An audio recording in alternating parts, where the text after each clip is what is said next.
move on? Moving on, or just start off with your not talking? Yeah. Well, first of all, thank you to, we'll do introductions, but I want to thank you all for being here. This is something we've been trying to schedule for a while. This is Wildfire Preparedness Month, if I'm not mistaken, right? So timely in that regard. Also timely in the fact that a lot of community events, forums have been held recently in town over the last month about preparedness, emergency preparedness, wildfire preparedness. Sisters, of course, were located right in the middle of beautiful national forest and a wildfire prone and adapted area. And so been accountable for a couple of years to kind of learn more and work on together as a community and with our partners, emergency preparedness and understanding a little bit more about the city's role in emergency preparedness, but also learning from our key partners, the folks that do the hard work of keeping our community safe, how that all works, what happens when there's a wildfire in the national forest or in the areas around Sisters Country, who's responding, who's involved, how the coordination happens, and then, of course, how is the city of Sisters impacted by that? Every month, I should say, these folks here join us every month as a wildfire mitigation group where we, share updates and coordinate and communicate on things that are happening, other programming, and we really appreciate their time. I think lessons just, I've learned over the years, and coming from, from the west side now to Central Oregon, it's done pretty well here. I can say compared to other parts of the state, and I know you guys probably have this experience too. This is a pretty well practiced and experienced and knowledgeable group that we have here. It could always be better, absolutely. We'll probably hear that, but these folks do a really good job. They're really great partners working with the city. So today, the purpose of today, and why we invited our partners, and we'll get to introductions in a second, is to kind of have a chance to kind of walk through a simulation, which the chief will do here, and kind of giving an example of what it would look like if there was a wildfire, how that response happens, and then also just a good chance to have this panel so the council has the opportunity to ask questions, have a Q&A, understand more about what's happening in response, but also, where the city is involved or isn't involved and what our role is as staff, but also city council and mayor's role in emergency management. So I think we should do introductions. I think some of you have been here before, obviously, some of you may not. Happy to start, Jordan, the city manager. Let's go around the room. Hi, good afternoon. I'm Jim Schultz. Good afternoon. I'm Jim Schultz. I'm the district manager for the Department of Transportation, basically in St. Louis. Yeah, this is County Sheriff's Office. This is Sheriff's Office. I'm Tim Craig, Deputy Chief of Operations of the Sisters Country Parties. We need to deal with the regional mobilization coordinator before we can stay on.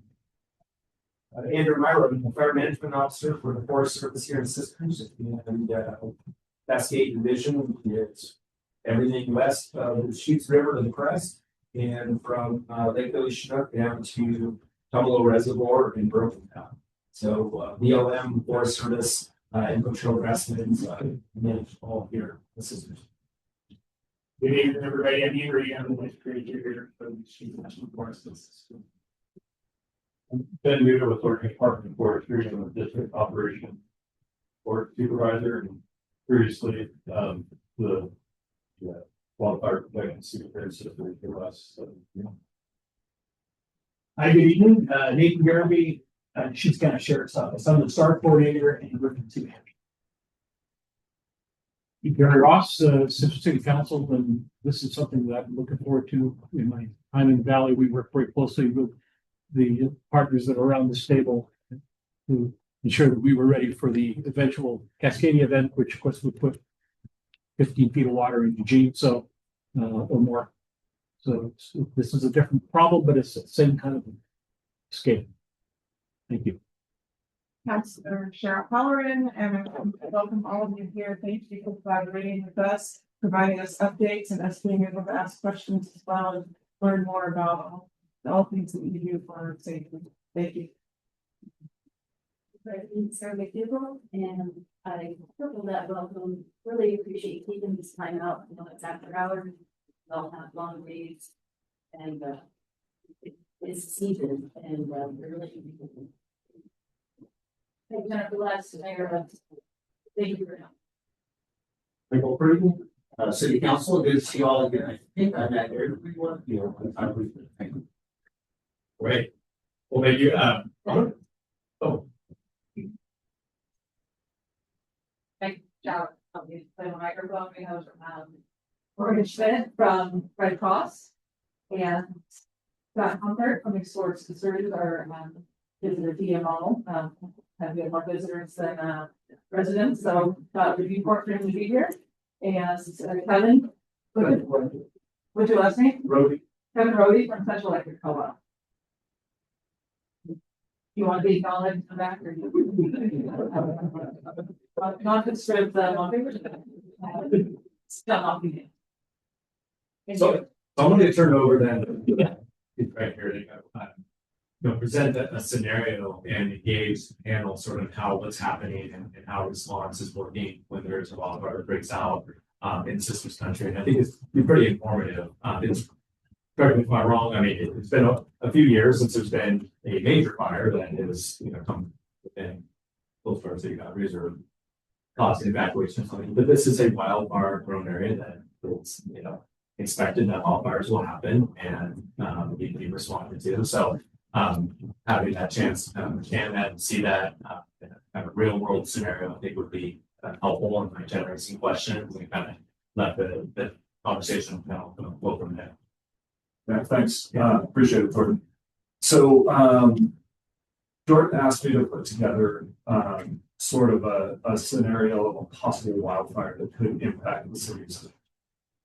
And yeah, absolutely right. We haven't had an evacuation within the Sisters Camp Sherman Fire District, I believe, since 2021, when we had Grandview Fire that caused an evacuation of part of the White's Canyon Estate subdivision.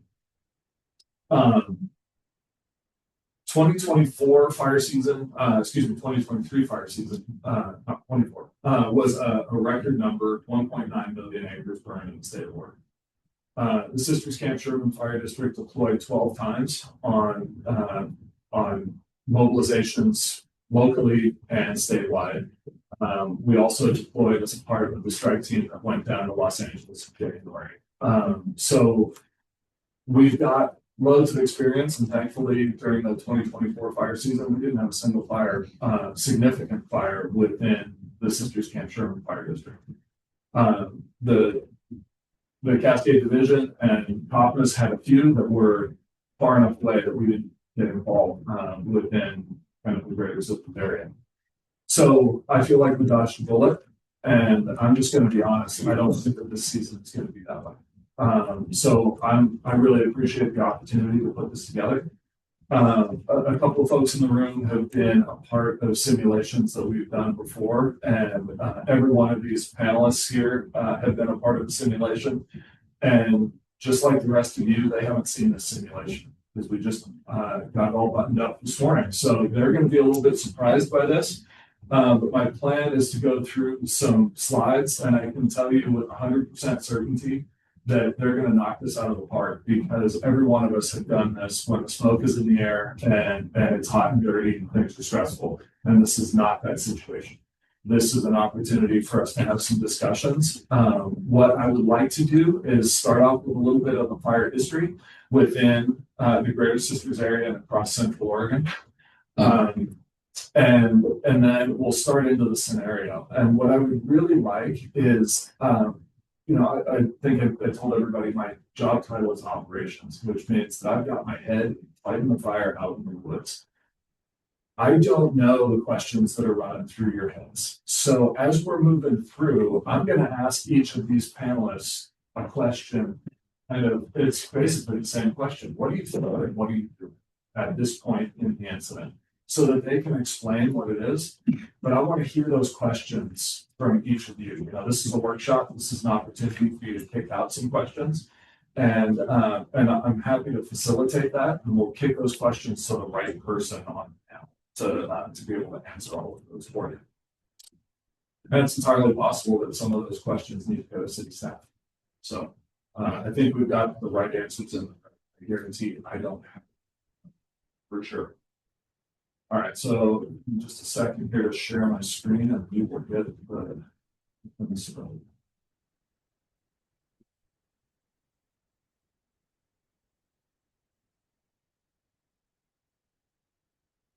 All right, good.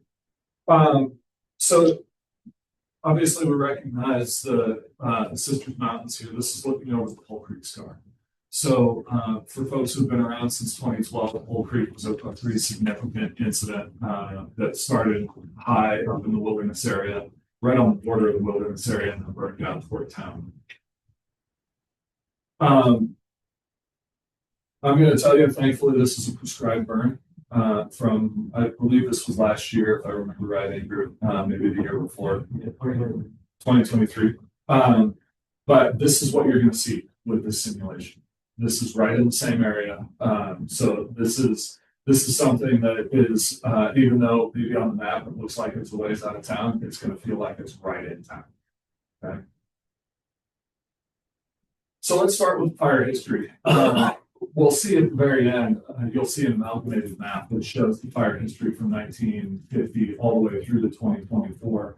But if you look at that map to start off with, it's a giant red blob because we burn a lot. Something that I heard early in my career was that the east side burns often, the west side burns big, and we'll see that in these maps.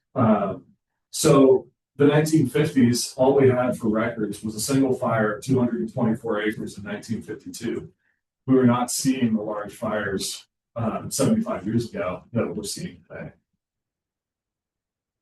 Into the 60s, we start to see some more significant fires. Still no mega fires at this point, but still some impactful fires. Outside of town a ways, Weir Grade, that's fairly close. That would have probably made some folks pretty nervous, that sort of thing. Into the 70s again were pretty mild. Largest fire just outside of Bend with the Bridge Creek fire. 80s, again, fairly mild. We get the first Black Butte fire in 1981, 235 acres across the top of the butte that kind of gives it that distinctive look, part of that distinctive look that we see today. And then we get into the 90s and we start to see some of the bigger fires that we start pushing in and impacting communities. The Delicious fire in 1990 impacted the Cloverdale area, the South Cloverdale area, and caused some pretty significant problems. The Sage Flat fire that impacted the Wedges Canyon Estates neighborhood, that sort of thing. Then we get into the 2000s. And 2003 with the Booth fire and the Bear fire that are together known as the B&B complex. And that's what burned off the Highway 20 corridor around Hoodoo, impacted Camp Sherman. Significant fire. I remember I was fairly early in my fire service career working for Newburgh Fire, sitting at the high school watching a football game from the stadium in Newburgh and looking at the column from the Booth fire. It was that significant column. That was the first time that we had seen fire of that significance that was visible to the Willamette Valley that was impacting Central Oregon. So the totality of the B&B complex was right around 90,000 acres. And just for definition, a megafire is defined as 100,000 acres or more. So we still aren't into the era of megafires in the state of Oregon at this point. We're pretty darn close. And you can see that kind of on that north and west side of Sisters, we're starting to build a little bit of a buffer. And maybe this provides some comfort because we've eliminated some of these fuels. But that Booth fire and that Bear fire was 2003. We're now 22 years later. And I think all of us have been up in that area and seen what the fuel growth that looks like and what the ability for fighting fire looks like up in those areas. It's a big challenge. And this is 2010 to 2019. I'm actually going to back up one here and look again at those early 2000s. I neglected to speak to the Cache Mountain fire that took a couple of homes to Black Butte Ranch. That was 2002. So that was the year before the B&B complex. And then 2006 was the White Crater fire that impacted near Crossroads and evacuated the Crossroads subdivision.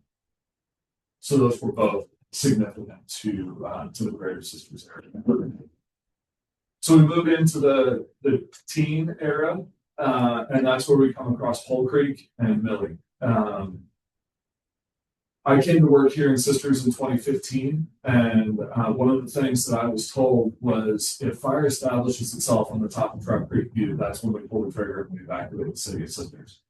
And if you remember, just 2 years after I came to work in this job, this is what I was thrown into, was the notice fire and helping manage the structural protection within that. And of course, it came right across the top of Truck Creek View.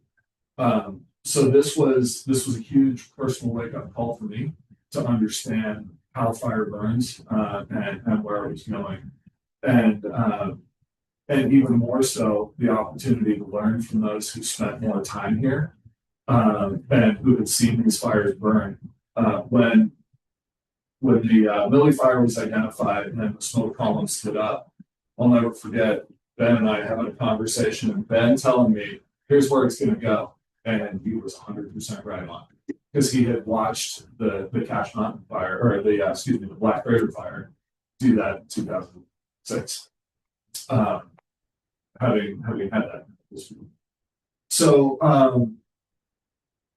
you can see we've had a significant fire history, and then we look at the 2020 to 2024 timeline, and we don't see huge impacts around Sisters, but we see the 2020 fires, and we can see the mega fires that we had on the west side of the mountains. And that's that the east side burns off and the west side burns big, right? That was that east wind event, dry fuels, dry, warm air pushed from the Great Basin across the state, and then ultimately down the valley. And we've all seen those results.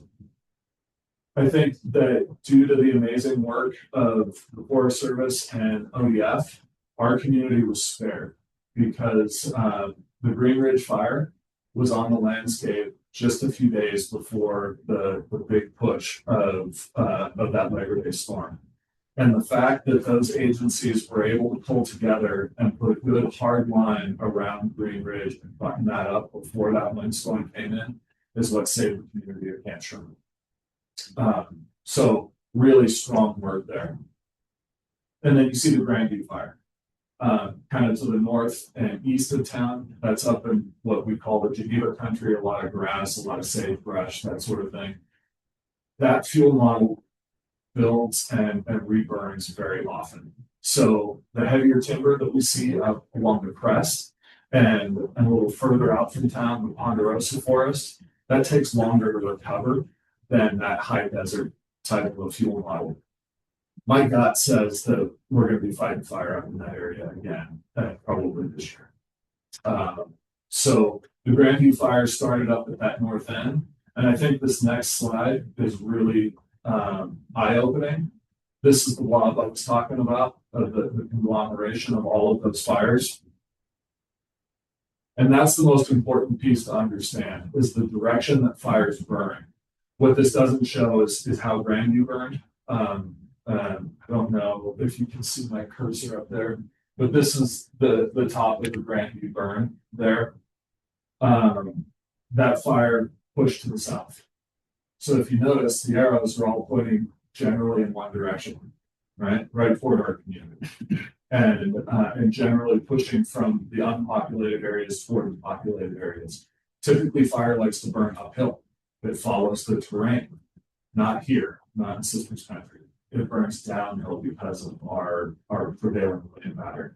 Wind will always overcome terrain. And that's something that we've seen proven over and over and over again. That's what happened in Los Angeles. Those fires started up high on the crest of the mountains with a similar wind to what we saw here in 2020, and pushed down those draws and pushed that fire from high to low, where typically fire wants to burn up. So now that we've got all the depressing stuff out of the way, this is, I think that, Jordan spoke to it. We've got incredible partnerships.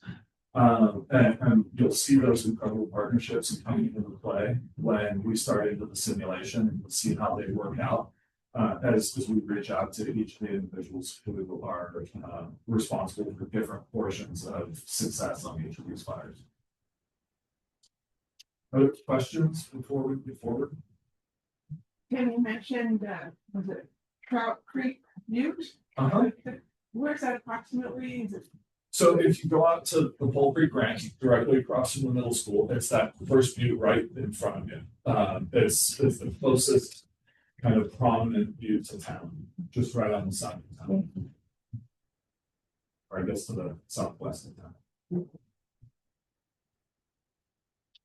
Any other questions? Awesome. Okay. So let's talk about fuels. This photograph is taken on Edgerton Road. And this photograph wasn't taken today, but if you went to Edgerton Road to where this photograph was taken, this is what you'd see. So it was taken in a short enough time recently to understand. This is what the fuel model looks like. This is on private land. This is not on the forest. Now, I don't know if you can see it there. There's an RV in the background, and there's a roof line in the background. That's the challenge, right? That we can't see that stuff, and it's not very far off the road. This is another perspective from the same area, different spot along Edgerton Road. I think you can see the house in the background there. But we've got heavy ladder fuels. We've got low brush growing to between 4 and 6 feet high. But we've got dry, dead ponderosa limbs that are in direct contact with that. And that's what we mean by ladder fuels.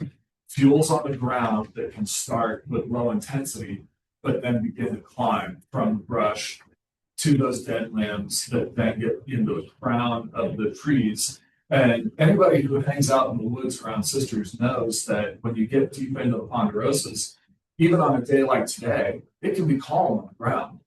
But you climb up into that canopy, and that's those trees are catching the wind and holding the wind there, keeping it from coming to the ground. I live out in Crossroads, and I love it because it can be windy as all get out here in town, and it's calm, and I can sit out on my deck. It's fantastic, right? So we understand kind of what that model looks like. If we allow these ladder fuels to stay, then that's what allows the fire to go from ground to crown. When crown is involved, then that's what starts pushing that high intensity into our communities. This is also Edgerton Road. This is on the forest. This is right at the corner. You can see in the corner of that car, in the right-hand corner. That's right at the corner of 242 and Edgerton Road. So this is what we see right at the edge of the city.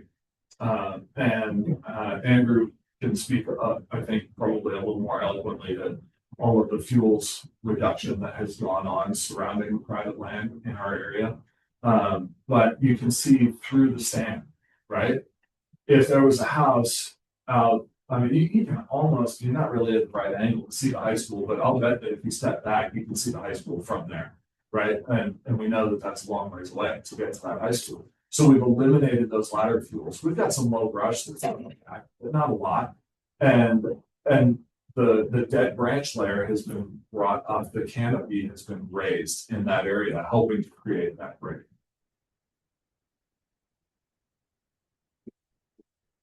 Those are our keys to success. Andrew, you want to talk about what fuels look like?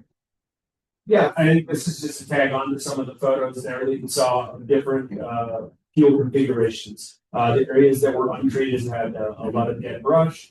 As Tim pointed out, the brush nearly came in contact with the limbs on the trees. And so, you know, the objective of restoration, bringing a fire-dependent landscape of ponderosa back into sync with its natural cycle and allowing fire to happen on the landscape without it having devastating effects or being really, really difficult to suppress requires treatment.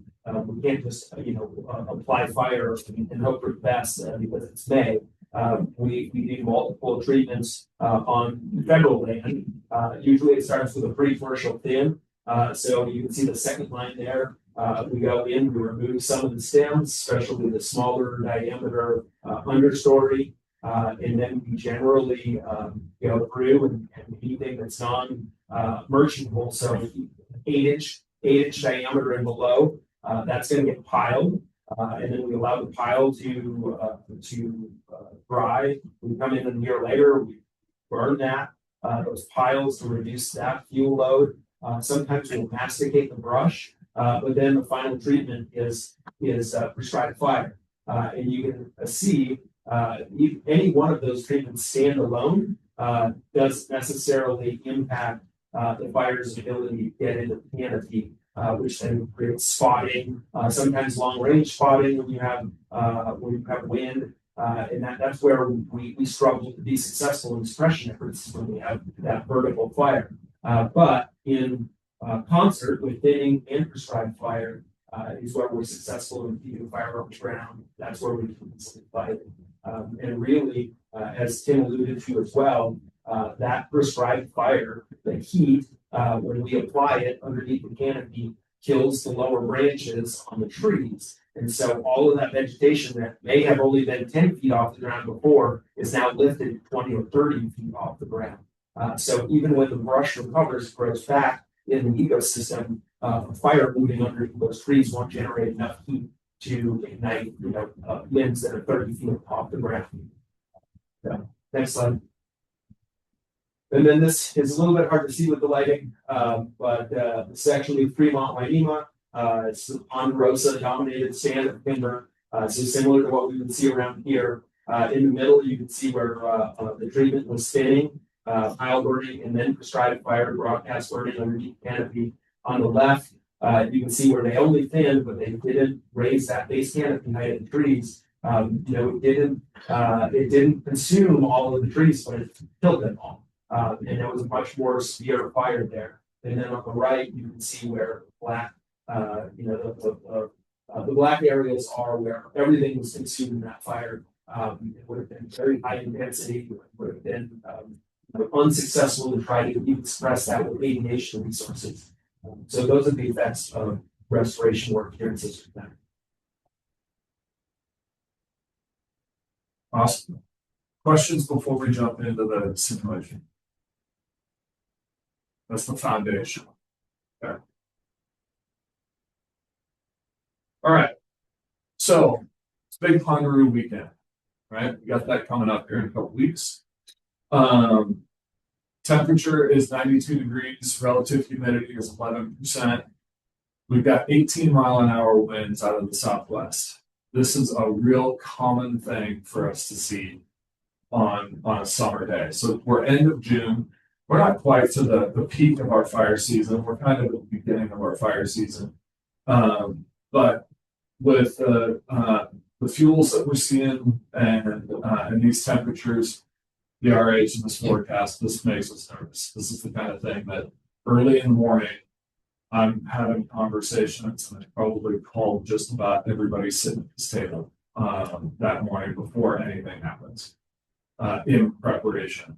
We've, at Fire District, we have likely kicked out emails to our volunteers or electronic alerts through our alerting system to warn people and get our personnel ready, make sure that they understand that this is a high-risk day, that this is an opportunity for us to potentially put more engines on the road, that sort of thing. Get availability of our career staff for callback, check the availability for all of the other agencies that work with us, including Black Butte Ranch and Florida Fire District. So what I'm going to do with this simulation, starting here, is just talk about what our response would look like. And then I'm going to ask Andrew and Ben to speak to their respective responses to this, just to paint the picture of what it would look like to get out the door when a fire starts here in this location. So is everybody familiar with where this is? Now looking at the map. Edgington Road. Yeah, it's just southwest of town. So Edgington Road is where coming down here and heads out, and where it shows, kind of head up this direction, right? So it starts off of the 1505 and out the Edgington Bermuda Tower. When that smoke goes in the air, it's going to be called in one of two ways, either through a 911 call, in which case the dispatch center will talk to the caller, gain a bunch of information, and determine the response package that they're going to send. They then tone out the fire department. The other way that it's going to get called in is through one of the lookouts, either Hinkle Butte or Black Butte or both. More than likely, both would see this. And really, I think the reality is that we would be getting 911 calls and the lookouts calling this in all at the same time. So from the municipal agencies, Sisters, Cloverdale, Black Butte, all three agencies would be tapped out on the first alarm, the first notification of a fire like this on this day. We would have 3 engines on the road immediately, plus at least 1 chief officer. And that chief officer could come from Sisters, Cloverdale, or Black Butte. More than likely on a high risk day, you're going to get 3 or 4 chief officers who are going out to this to support that operation as well. But immediately out the door, you'll have 3 engines from us, plus you'll have 2 additional engines that would be volunteer or callback staff that would be tubbed out. So we would be immediately calling our volunteers, and we would also send water tenders because this is an area that doesn't have hydrants. So we would be sending large volumes of water along with it. And in the process, we are immediately changing our communication system from our regular communication system that we run our routine calls on, and we're working on the wildland system because we know that we're working with the Forest Service and with ODF.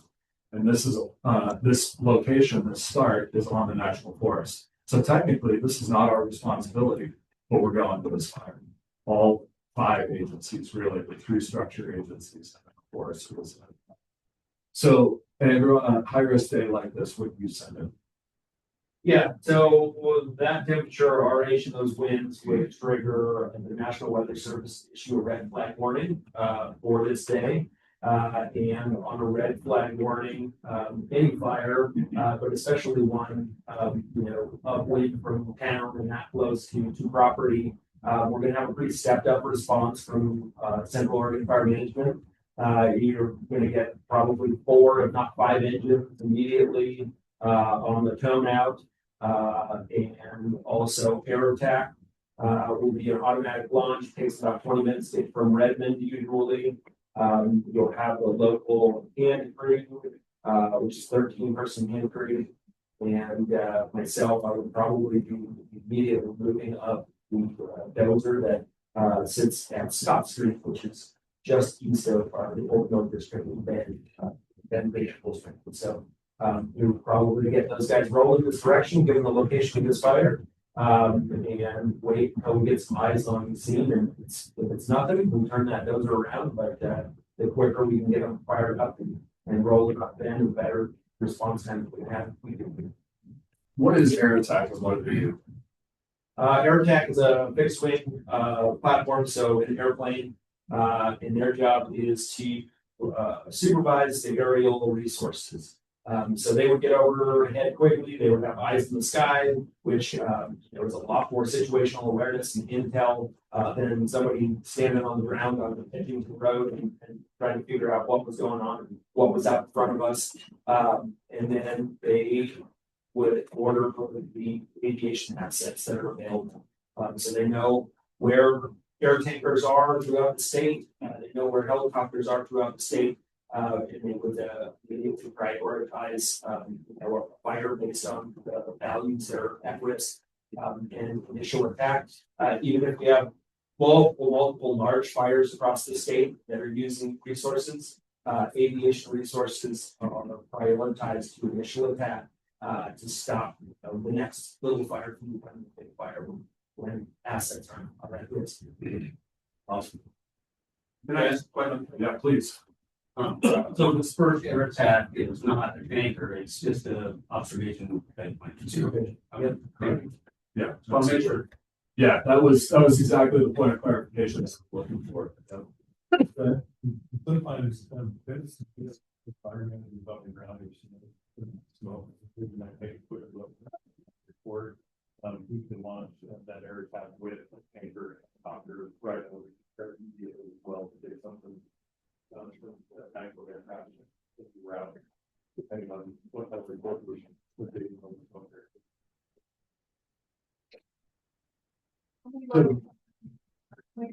Downhill. I'm sorry, say that again. How many miles are we approximately through? Yeah, each of these squares, these larger squares, oh, I'm sorry. Where, see it? Each of these larger squares is 1 mile. So you're roughly, 2.5 miles to, the south side.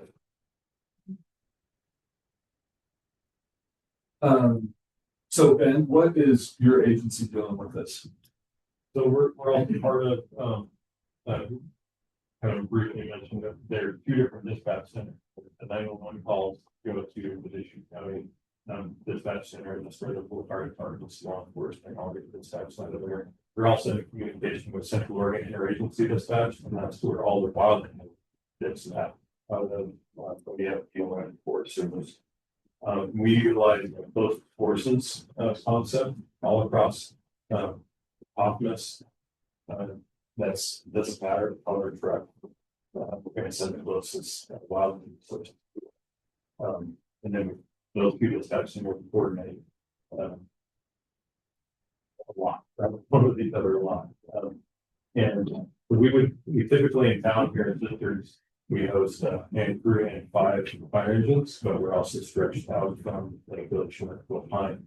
So immediately there's likely 2 engines, probably the hand crew and overhead division together. Also probably moving our dozer with the fire agency to be moved this direction.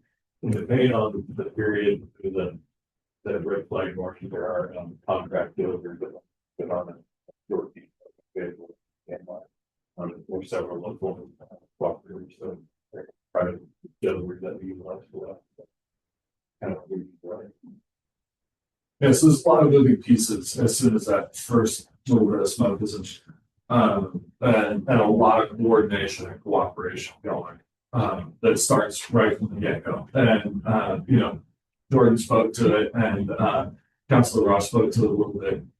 Here in Central Oregon, we're incredibly lucky that we have that level of coordination that happens immediately out the gate, because it doesn't happen that way across the state in a lot of different cases. And it's unfortunate that it doesn't, but we're very blessed that it doesn't happen here.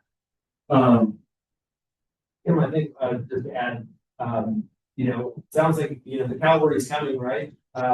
Something that not unique to Sisters, but unique to towns that balloon in population on weekends, or triple in size on a weekend like Pondaroo. We've got 2 engines here in Sisters, generally in Sisters Country with Forest Service, and ODF usually has at least 1. And we might have an additional apparatus from outside of the state that's here on a rotating basis. But all of that other stuff coming from the rest of Central Oregon is going to be greatly delayed. A dozer that seems like it's 30 minutes away is probably closer to an hour, hour and a half, because getting through downtown Sisters and the south side, southwest side of town on a weekend like that is going to be a struggle. And so just something to be aware of, that your response times are not just based on 30 miles distance between here and Bend or 45 between here and Prineville. There's a lot of traffic in Central Oregon in the middle of the summer. Yeah. So I want to kind of hit both Nathan and Dylan on this as well. So we're in a red flag day. You guys are obviously paying attention to some level or another. Do you get alerted on the first alarm? I can't remember. Or you, Dylan, do you get alerted on greater ones? It should be first alarm. Okay. So I just want to clarify for everybody what Dylan's job is. So Dylan serves as the regional mobilization coordinator for the state fire marshal's office. When we, as a local fire district, need support beyond what Central Oregon provide, we have to do that through the Office of State Fire Marshal. And that is that's what allows us to invoke the Confederation Act, bring in resources from outside of our area when it's good big. These positions were put into place after the 2020 wildfires, when mobilization of statewide resources was stretched absolutely to the max. And for the majority of my career, I would have told you, eventually we'll get something from the state. Now I can tell you that within minutes, most of the time, sometimes within an hour or so, depending on where in the fast response area he is, we're gonna have somebody at our incident commanders who we can go direct with. And so, Dylan is an incredible resource, in that capacity. So what are you thinking when you get alerted on this, on a day like today? My first call is, thank you. Hold it down a little bit. There you go. There you go. You gotta get close to it. Sorry. So, as we've already talked a little bit, early communication has already started, right? So we're aware of the red flag day. We've done an event in Sisters happening, so we're already hyper aware. So as soon as this incident pops off and notification occurs, my first call is either to Chief Craig or to Chief Pryor. And from my location in the Crescent area, I've got a little bit of a drive, but I've already started making my way unless I've got an incident elsewhere. To expand a little bit on what Chief Craig said, so my central Oregon region includes Deschutes, Cook, Jefferson, and Wheeler counties. So like you said, a pretty big area, and areas that burn a lot. So I might be tied up on an incident already, but those communications have already happened prior to the event. And I'm starting to make my way. I've notified my boss that an incident that is occurring in Sisters. And so those backdoor communications are happening. And as the incident progresses or doesn't, that communication is happening. So we've got a couple things that we can do with OSFM. One is immediate response, which basically is expanded mutual aid. So if mutual aid resources in the Tri-County area have been exhausted, then we can go to an immediate response. And basically, it's kind of next county. If you can picture like a bullseye, and as that incident progresses and those mutual aid resources progress, it just gets bigger all the way up to a statewide configuration. So, all in an effort to keep the fires as small as they can. If immediate resources isn't necessary, and it's going to be beyond that threshold, then we can start the conversation about a statewide configuration. So, kind of bring it home to City Hall here. Yeah. Who's making the call or texting me or Paul or saying, you got a fire started mile from your, less than a mile from the rest of the road. You may have evacuations coming up. Is that happening during the immediate response, or is that coming once you guys have gotten boots on the ground, seeing what's happening? That's coming after we've evaluated the incident. When if I look at Nathan, anytime somebody says what I think is the dreaded E word, evacuation, that's because I'm going to punt that football right to him. And that's that is the sheriff's office responsibility, emergency management responsibility. But that communication will come after we've evaluated the incident to determine if, in this case, we're talking about, it's a high risk day, but maybe we smash this thing with 3 engines and everybody stands down and we walk away from it. Now I can tell you that knowing what the next couple of slides look like, I didn't do that. However, maybe that's what happens. So we don't want to spin up too early. But at the same time, we want to make sure that communication is happening. So if we get into a situation where you don't know what's going on and you're nervous, pick up the phone and you can call me, you can call Chief Pryor. If you call both of us and it goes to voicemail, then you know that we're engaged, right? And we're likely to send somebody else to kind of be that liaison of information that will provide that for you. Something just bugging into for everybody's information, that the pre-planning for an event like this almost starts as soon as everybody comes on shift. There's emails that are exchanged between all of us and all of our agencies, DSRs, or staff reports, like, hey, this is where I sit today. This is what kind of activities we're conducting today. I've got this even broke down with conversations between the officers long before an incident starts like this in the afternoon. So we're covering each other and communicating kind of what resources we have. If we have anything that are moved out from the state, our marshal's office is pre-positioned. task forces during critical weather periods, except for into the central area. And use it. But I just wanted to feel that.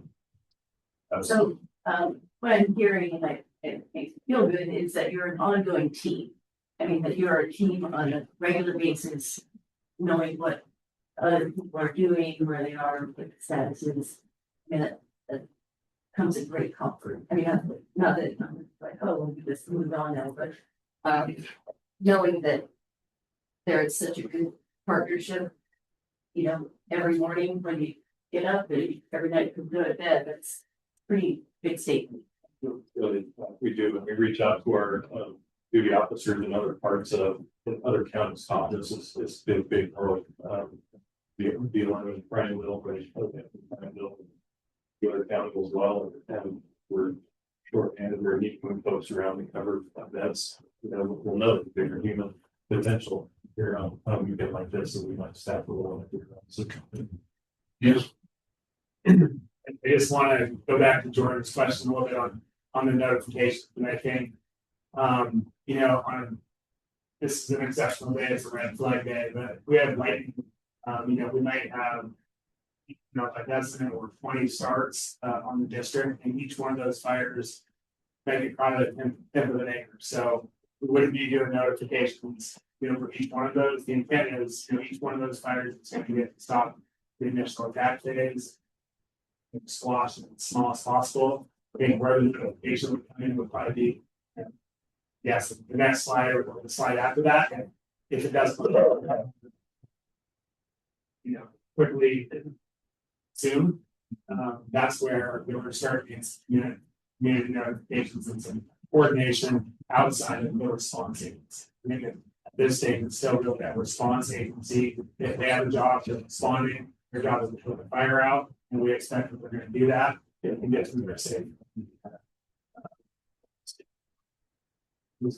In terms of like notifications, you know, would the elected officials really want like 20 different notifications on 20 different fires outside of the community? It's a lot of information. We have apps for that now. Yeah, I was gonna say, By watching you cover on a regular basis. And then I don't know if you know what or explain kind of what an alarm is. Essentially like a pre-planned dispatch for certain events based on the information a dispatcher takes in. They code it as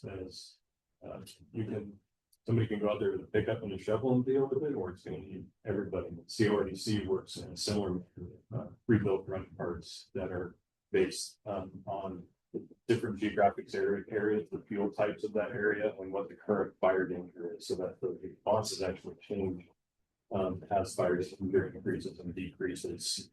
So that adds the number of victims. It adds, mentioned, that'd be an automatic launch for air attack. So at that level of fire danger, I run launch this and notify get the dozer rolling, that kind of thing. So there's a lot of pre-planned response, at least for the initial reports.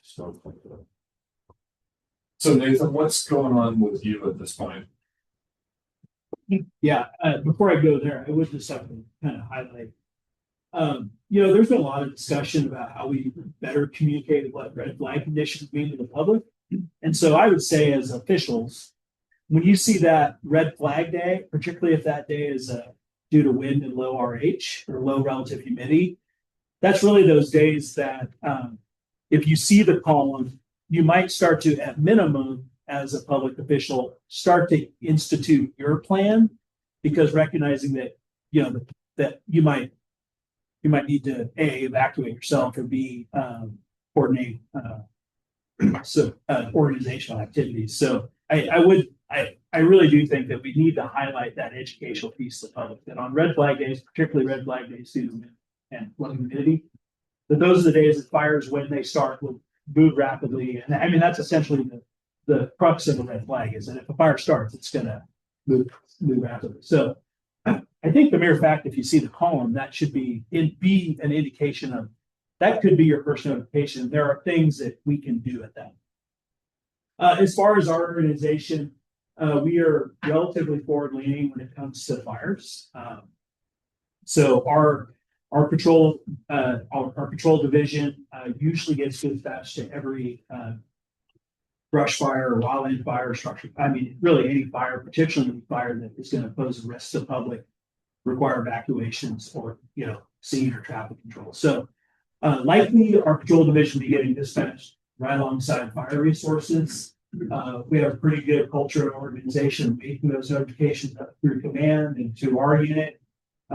We're probably the two initial divisions that would be engaged would be our patrol division and our special services division. We're 7-day effective with a SAR or a forest deputy, and they usually are at least my eyes and ears if I'm not on duty initially. And then I also get every wildland fire page that comes through Deschutes County 911 and additional notifications anytime aircraft are launched, because that helps kind of me assess potential severity when I'm off duty and not watching the screen. I don't have one working. So because of location and condition, likely I would say we would have a fairly robust response from our patrol division. Likely this time of year, we always try to have the minimum one emergency management, one of our teammates in emergency management kind of available for immediate callback, even on days off. We will initiate some of our processes around tapping early in the morning and getting kind of some of those coordination activities, working with the Red Cross that we think we need to go there. So Probably not making those calls on at this point. No, we're not necessarily. No, I mean, obviously the artificiality of the simulation Makes it a little tough, yeah. But what I'm saying is we would be engaged. Yeah.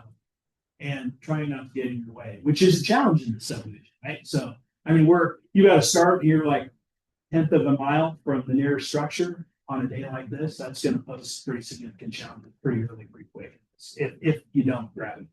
Right. And that's the risk, I guess, the consequence of being too slow in this one would be worse than the consequence of an overreaction.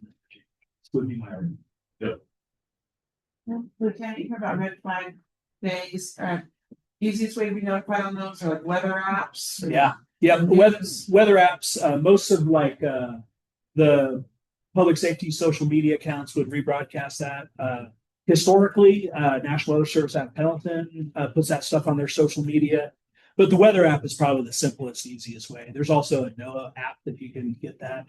I also think if people have security cameras like Ring, if you sign that into the Ring app for notifications, I get all the red flag notifications on my watch because it comes in through my security system, both here and at the coast. Yeah. The local news station for great, the fire weather things. Yeah, I think that's a new thing. We're doing active weather alerts. So. Yeah, when we get into at least late June, if it's hot, dry, windy, you might check the weather app. You might have a red flag. Like it's just. I think there's a layer in Watch News as well that shows if you're under red flag. Yep. So if you're already using that app, just look for that layer and you'll pop around about that. Yeah, I would like to just a comment about Watch News. Watch News, they do a phenomenal job.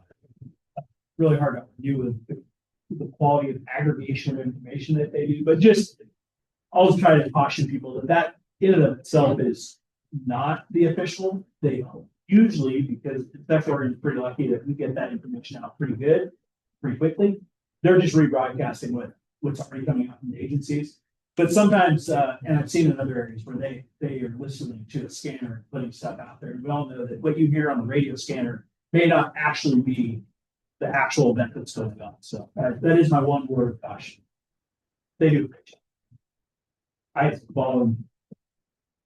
So I talked about what our first alarm assignment looks like. Right, we're going to put 5 admins, we're going to put multiple water tenders, multiple chief officers from the structure agencies, in addition to the resources that the Forest Service and ODS can put out. If we see a big angry column, we may call a greater alarm assignment, a second or a third alarm, just looking at the column.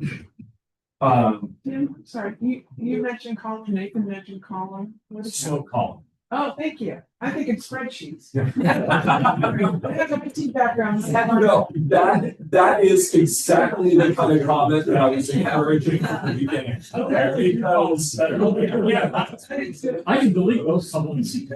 we're gonna speak in emergency services jargon. And I need you to call us out on that and ask us those clarifying, but yeah, the smoke column is what we're looking at. So when we see that column, we may choose to make an operational decision based on that. And certainly when we're looking 4 hours down the road, and we see fire spread like this. So we have now seen that fire move approximately a mile, across the landscape. It has certainly impacted, looks like 4, 5, 6, maybe private properties. And it's definitely crossed over. Yeah, you spotted that, huh? We might have taken that into account in production of this. But what's most telling to me as an incident commander is those spot fires. Right? How far out in front of that main fire are we seeing those spot fires grow? And in this case, we're looking at close to a half mile. That's significant. That tells me that we have significant fire behavior. So by this point, I know that within probably an hour of that initial start that I've called a third alarm on this incident. And each alarm is going to bring us 6 additional resources from within Central Oregon. So we're going to have engines from all 3 counties here by the time we get to that third alarm.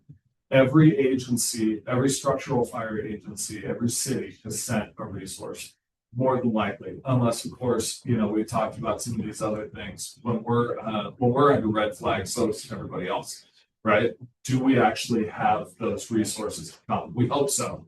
But there's no guarantee based on what's going on elsewhere in the region. And this is where I'm not just having a conversation with Dylan. I've got my arm over his shoulder and we're pulled in tight and having conversations because I know that we're not catching this thing. Right. So I talked kind of about the escalation on the structure side. Andrew, how's this escalated for you? At Kaufman's? It's getting pretty complicated. I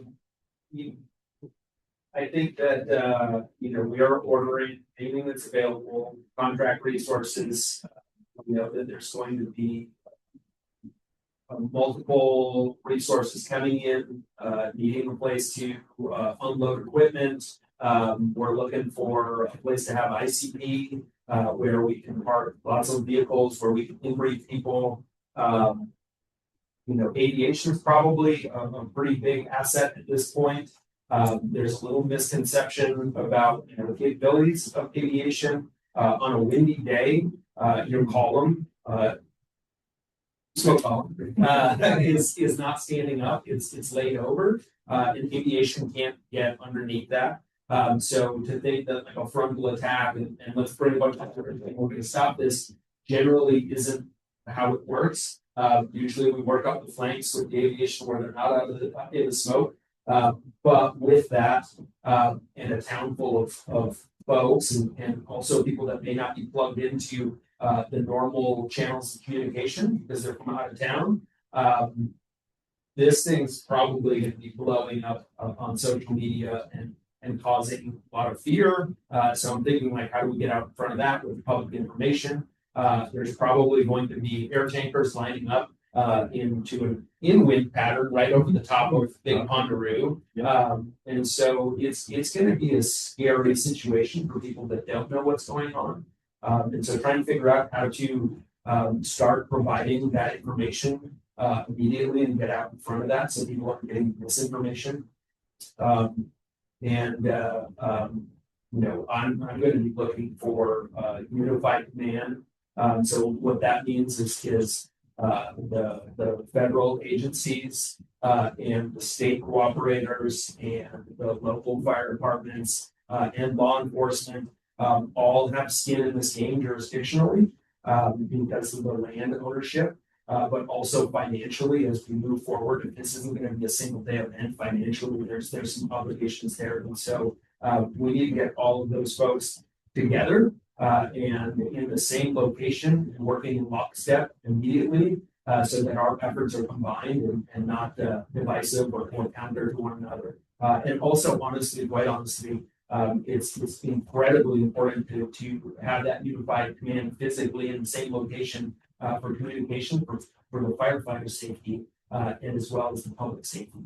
And that's really the only way to be successful with keeping people safe. And we're looking at how to make that happen in a decentralized command post. Question, given the scenario, given that the fire station, which might be a logical ICP, at least initially right across the Big Pond Road, so no parking. Is there a place that you folks think within the city or even close to the city where that ICP could be? Would it be the airport? Would it be a piece of vacant land, or would it have to actually be outside of the city boundaries, maybe up 126 something? And it's a curiosity question, but also from a leadership position, just kind of knowing what to be prepared for would be helpful on an event like that. Like I said, I doubt it would be the fire station would be the best ICP, just given the lack of parking around the facility. Correct. Ben, you want to address that? Yeah, so I like where this is going. You know, an initial attack is what we call like a type 4, type 5, or type 4 incident. Those incident commanders, they're right on the fire edge. You know, they'll be able, they're being, Chief Craig would be there. I know the incident commander would be there. Forest Service incident commander would be right there assessing that fire on the head. And as this grew, there'd be a recognition that we got to step back and start pulling some other players into this. At this point, even 4 hours in, I probably wouldn't be looking for an ICP in town yet.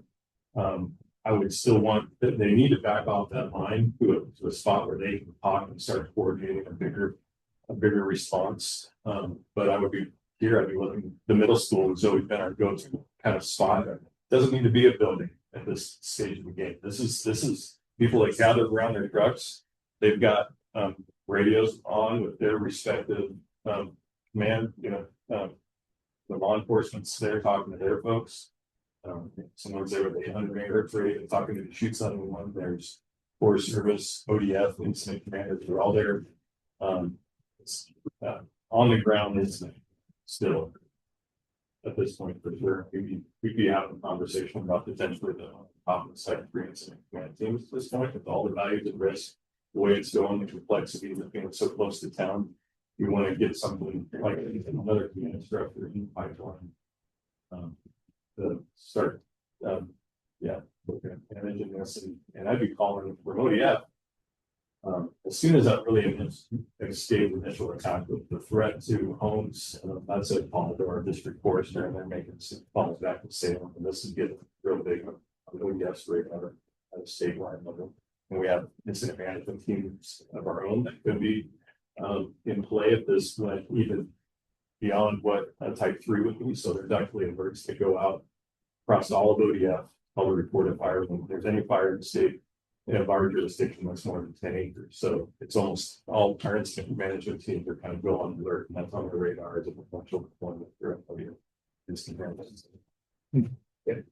To Dan's point, I think when the Grant View fire started, I think that the ICP was for a minute there was right up there in front of the Brick Rock Ranch. I think there were a lot of the folks in this room kind of at that location when was coming kind of right at the head of the fire. But I think that Jordan's point about when the city notified, I mean, you're definitely engaged heavily at this point because the fire direction and what are the values. Andrew mentioned, the coordination of the unified command could be really looking at what are the threats and life safety being number one, priority in any fire management. Life safety is our responders, but then it's also all the people heading downwind. So the mayor mentioned the reservoir, or tank there. Granted, we've done some mitigation work from there and get our NEPA review done. We'll do some more and have another reservoir there. How is that being mitigated, and how is that going to, what resources are being put there to protect that resource? Because the next follow-up question was, are you pulling city water given the proximity right, as an asset to fight that fire. Yeah, so I think there's a couple of answers to this, and I'll want Ben and Andrew to chime in as well. When we're in a situation like this, we're probably going to what we call point protection on homes, which means that we're looking and evaluating, and assessing each of these homes for the ability to protect those homes individually as the fire is on them. And knowing what the fuel model is up there, that's going to be a hard decision to make. Because there are plenty of homes up in that subdivision that are essentially just not defensible. It's not safe for us to be in and around that type of fuel model. And so we're probably not pulling a ton of water at this point, because the ground resources are trying to do the best they can to save the structures that they can, which means preparing those individual structures and that sort of thing. This isn't the type of fire that we're laying a bunch of hose lines on, trying to catch it, knowing that it's running hard. We're looking at our next option to make a good hard stand. And in this case, I would be looking at 4606. That's where my mind goes, and starting to deploy resources out that far ahead of it. So the structure agencies are likely engaged in the subdivision kind of here in section 18. And I'd be having conversations with Andrew and Ben about what the wildland resources will be doing, likely looking at the 4606 as we would certainly be having conversations about what the high values are. And in this case, it looks like we've already burned over the reservoir, at least in that area. But I'm also worried about CDC and those lines on the 4606. Because those are high transmission lines that make me nervous. The 4606 is that the main line? The value 4606 is right here. That's the main line. Yeah, that runs those the former ground bed that runs the power lines then. And so we have about 15 minutes, I just want to make sure that you any time at the end, so. Perfect. Yeah, thank you. I forgot to ask what our timeline is like. So I want to just give Dylan just a second to talk about what he's doing at this point when the fire does that. And looking forward pretty significantly. Well, thanks, Tim. Yeah. So by this time, I'm here, didn't have an arm around me, and kind of jumping forward, like my conversations have moved to my supervisor. The state has been notified.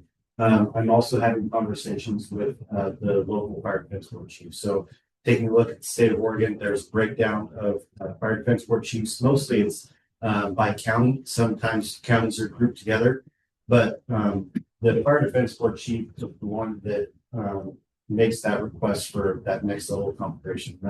I'm kind of liaisoning with Chief Gray and the local AHJ and the fire defense board chief and in the state. So those conversations are happening as the incident progresses, and we're just kind of determining what that looks like. Do we need to enact a configuration, or do we need to enact that immediate resource or immediate response capabilities? The answer is yes to both. Yeah. And definition, sorry, for AHJ is the authority having jurisdiction, which would be the fire district in this case, working directly with the fire marshal's office. How much time has lapsed at this point? We are at roughly 8 hours. And this would have started, I would call that start somewhere around noon. And that's a really good question when we start talking about fire spread. Now, we're in simulation world here. We're talking about pushing about a quarter of a mile an hour. Well, at noon, it may push a quarter mile an hour, and then between 2 and 6, it's going to push it a half a mile an hour. And then from 6 to midnight, it may push it a mile an hour, right? So it varies depending on the wind and weather and that sort of thing, solar heating, all of that. So has the B word been We had both kinds of treasures at this point. We talk about what are called management action points, or MAPs. You'll hear that that term thrown around, and we will have set lines on a map. That where we determine where we're gonna pull the trigger on a level 1 evacuation, where we're gonna pull the trigger on a level 2 or a level 3. And I would say that here, we're in level 3 evacuation in the Edgington Bermuda neighborhood. We are definitely at a level 1 evacuation for the south side of the city. Are you agreeing with this, Nate? Yeah. Just a clarification on the management action point. I'm glad you brought that up. If you ever see those, it doesn't mean it's a hard and fast rule that, yep, if it hits this line, we're gonna do X. But that usually means that that's when we have the discussion of like, is that appropriate? So kind of the earlier point, if it hits our management action point at 11 o'clock at night and conditions are improving, we might not immediately change to a higher level of evacuations. But sometimes those maps get out. Maps on maps get out, and or especially as a public official, you might see that. So I just want to offer that clarification because it's not always a hard and fast rule. But yeah, it is. It's more of an opportunity for discussion and knowing what those talking points are going to be. Please. Yeah, one of the things that a lot of people see, when we talk about that you were, and 9 times out of 10, Nathan's either in my back pocket or I'm in his, if he hasn't already called me a couple of times. And I'm really in the support role at this point from the support in the evacuation piece that they will get to. It's how you with the highway systems out here, to include our arterials that support it. You pretty much evacuate all 7,000 to 8,000 people that are in the local area. It's not going to happen like this. Right? Not everybody dies for the road because it's going to work into phases, especially something like this. Starting on the edge of town, we have a different conversation, right? But this isn't the case. And so we're going to be working on it. When I asked them about the time frame, because I'm going to be looking at the resources and how many I'm going to bring in. So I have 108 guys that in my disposal in this district, but my district covers 7 counties. So chances are this is happening again somewhere else, right? Because it is a real flat day. So I'm going to have to be strategically figuring out how I'm going to break up my resources in all of this. I'm going to be working with the county. I'm going to be working with the city public works. There's a ton of us, it's not just saying the state. Okay, so I want to make sure everybody understands. There's a lot of resources. The other caveat to that is if you're asking for some place to go, have a small little inn right down the road. It's called maintenance compound. There's 10,000 gallons of both sides of fuel there, plus communications, plus water. We have those type of resources. They're already predetermined. We have these conversations and so that we can, if they want, they can pull that at any time. And obviously, but looking on this too, so if we started looking at, we wanted to actually do an evacuation, we're going to be looking at, and so and the fortunate thing is we have resources that, especially because I'm a state entity, I can book there from the line of ballot. If we have to bring people in, if I can't take care of it from my side, it's really easy to get additional people to come from that. But if we're going to have any impact on this type of road, we need to look at both ingress as well as egress. So I don't want people coming from the Willamette Valley or those sides impacting what we're trying to do here. Same thing from Bend. We don't need them coming this way or from Red. So we're gonna have positive control of the road systems real quick, and that's easily done. I have 4 incident responders that are dedicated to can do that, probably about 20 minutes, all 4 of those roads. And so once it gets to that point that we can control what we really want to do. The other thing to think about is you're having a big incident or a big event here. You think it's going on in Bend. Mm-hmm. So I got to be taking care of the 97 corridor and everything else that goes in there because if we can't get you guys out, that doesn't work either, right? So those things are going to be happening at the same time. Nathan's going to be helping me. The gentleman said to my left is probably one of the most important things that we have, right?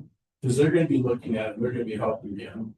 Everywhere the people come together, a lot of people say, well, let's just close roads and we'll run everything down. That never works. Because 2 things, you need resources in it, but secondly, we need to be bring people out. Anytime you have a conflict point where people can run into each other, especially people that are panicked, they will. So it's really important about the messaging that we put out to keep people into that frame of mind that here's really what's happening. Be really as conscious about that as possible. We can move people on. I'm pretty comfortable with that. Only because we've done it before. And a couple questions, Morgan. You know, this area, but it's not just, West Town, lost a few houses. And for council, you know, possibly where might you be setting up their resources, that we're not seeing this scenario. Yeah, so on the Red Cross, we work really closely with emergency management to get our cues from them. Part of our preparedness for prior season is obviously identifying, making sure that we have great relationships with potential shelter locations where we can go to either have a temporary evacuation point that the Red Cross is hosting on behalf of. You know, so you guys can focus on fires or a full shelter facility, but that's pretty much always determined by county emergency management when we set up where they ask us to set up.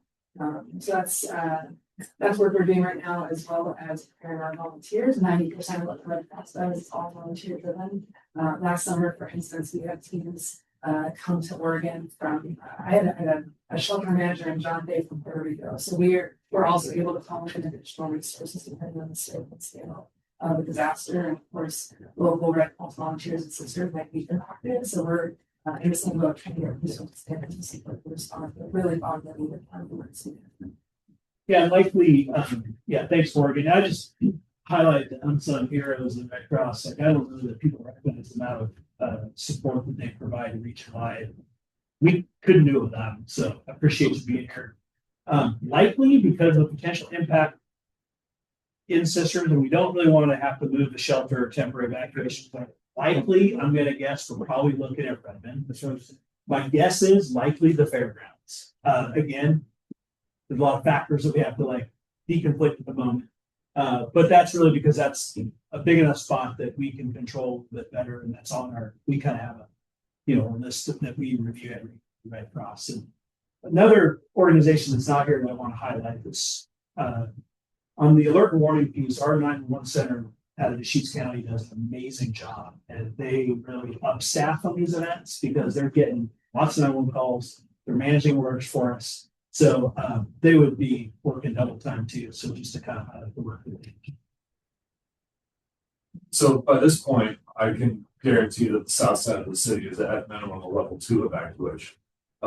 So that's the ready, set, go, right? Ready is a level 1, set is a level 2, and go is a level 3 evacuation. We would be at a level 2 evacuation, and we would be at that management action point, that conversation about when to pull the trigger on a level 3 evacuation of the south side of the city.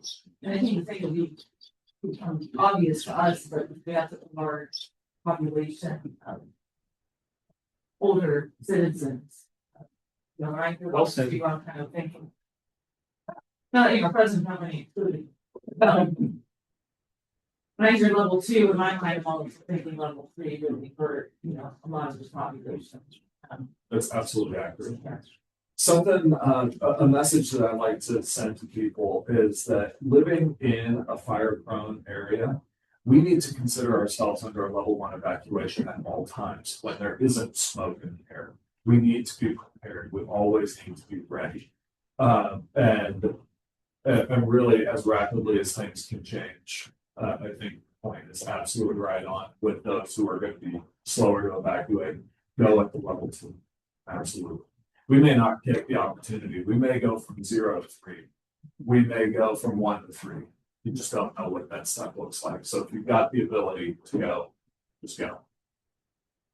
Where's the best place for the public to be looking for information? That means What specifically what type of information? if like whose website, what TV station, whatever, where they should be watching for things that they should be doing, or if they're afraid, do they need to be, Yeah, probably the easiest place that's going to provide like that critical information about what's under what level of evacuation, where shelter, temporary evacuation point is, and some basic information that's going on. We maintain an emergency information dashboard, and that's Deschutes.org/emergency, and I'll take you to the dashboard. I'll show you a map. I'll show you a map where the shelter is, and I'll give you some basic information, tell you what levels are what. But then I would like to say that Kaufman's, their PIOs do a phenomenal job getting updates out. And that, if that dashboard is staying same for a little while, that's probably a good sign. But that's where you might go to like Centurion Fire Information and their website and their social media, as well as Sister Camp Sherman, the sheriff's office. We have pretty good social media presence, particularly around emergency response. So, there's not, and then obviously Z21, the local radio, those are all great sources. But I would say the critical information we try to get on that dashboard is as quickly as possible. It's a lot of places it's easier to get bad information. That's one. Yeah, that's the challenge. I'll tell you that even in the time that I've been in this position, the expectation of getting information out quick and correct, which is probably the most important, is really become difficult because there's lots of sources of information. I think that when I think about us, the folks on this side of the room, one of the things that I think that we're a little deficient of in this community, and nobody's fault, is how do you prep before you prep? And what I mean by that is our property is the coast because we're in the earthquake area. We have a go bag ready to go, but they did a whole bunch of training in the Newport area and along the coast about what do you do if the Cascadia event happens. So people kind of know this is where you go. This is the hill you go to. Have your go bag ready to go with your medicine and stuff like that. And it's just by the door. But I've never done that here.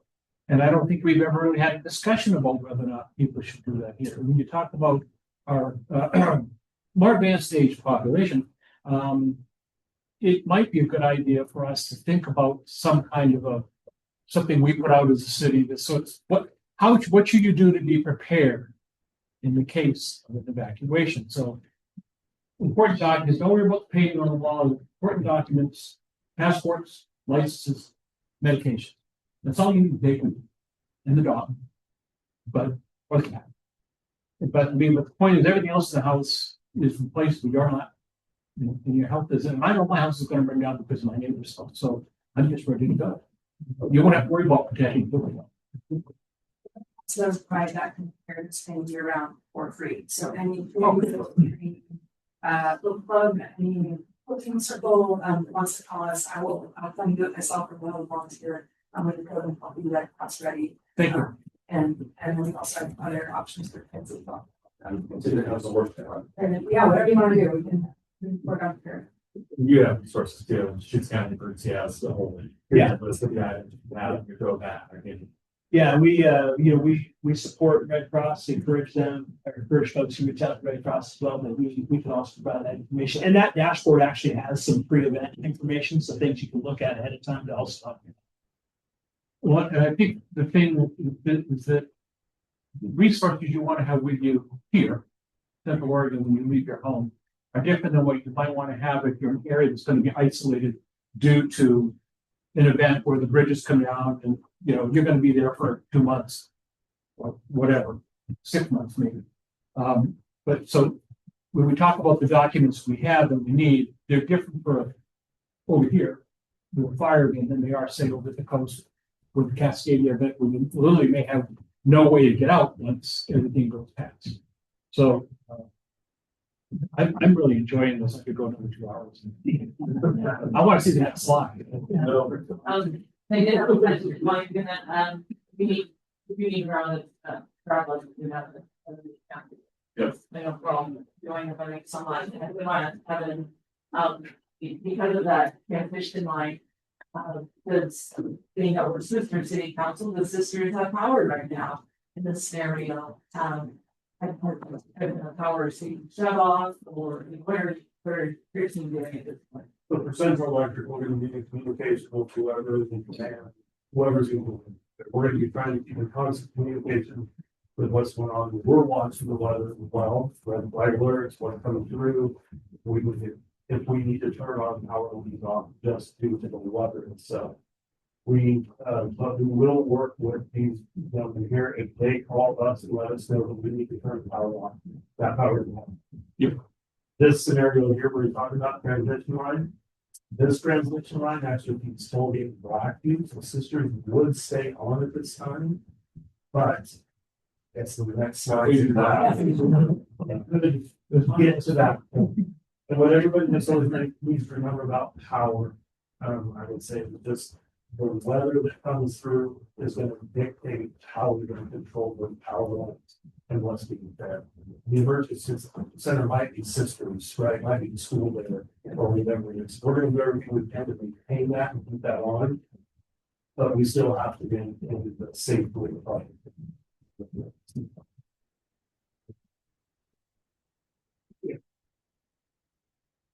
This is just a different perspective of the same fire overlay to show why that fire made that hard left, right? That's an irrigated field, at the Poultry Branch. And then, of course, firefighting activities would hold it at 4606. And that's why we have a straight line across that north side. So this brings in a whole different scenario, right? When the fire progresses to this point, we're into city limits at this point. The south side of the city is evacuated. We're having discussions about how far north to push that evacuation zone. I would imagine that it's evacuated to Cascade. So level 3 evacuation all the way to Cascade. So City Hall here maybe in level 2 potentially, but could be at level 3 as well, just depending on what fire behaviors do. There's a lot of interactions there. But I don't want to get too deep into operations at this point. So with that, I guess any additional comments from the panelists? Final words. I don't know to wrap up, but we are running for it. I really thought we commented first for us. Yeah. So, and you will, it's not this, some of the things that we had talked about is, some of the takeaways, lessons learned, things that we could do. I think the idea of having, like a Red Cross and other training was getting public information about being ready.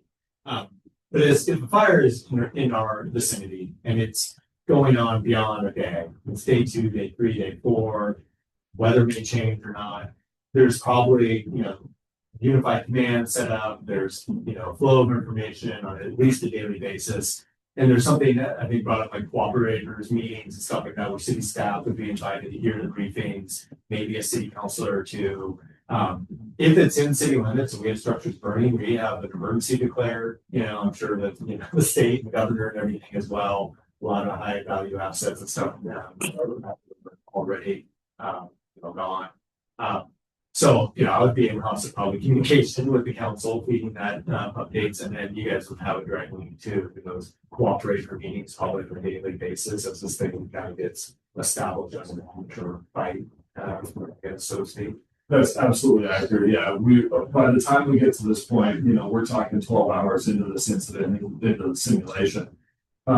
We would have a type 3 incident management team on this. We would be building it for a type 2 incident management team, which is a far more robust management team. A camp would be set up and those routine regular meetings would be happening. And there's a lot of opportunity for communication. Curiosity question, look at it, map, and then like drawn it in the circle around the poultry. So because of the irrigated property, that's the school district and the ball fields and everything, that's a more, I don't want to say defensible area, but fire coming in from that direction would be easier to keep out of the community properties in some instances than say coming in the other way because of that irrigation, those irrigated fields and stuff like that. Or Potentially. Is that just hopeful, wishful thinking? There are just so many variables that it's really hard to say that, but certainly those kinds of barriers are huge for operational points to try to catch fires for sure. Would you saw the distance and size of the spots out front of that could potentially That's the piece. that could hurt some of that. When we were talking the 2020 fires, the island and the Detroit Lake caught fires, right? So it doesn't matter how many bulldozers we put in front of that. It doesn't matter how many fire engines we put in front of that. When embers are flying that far, then irrigated fields. So that hopscotch back and forth across. The last comment.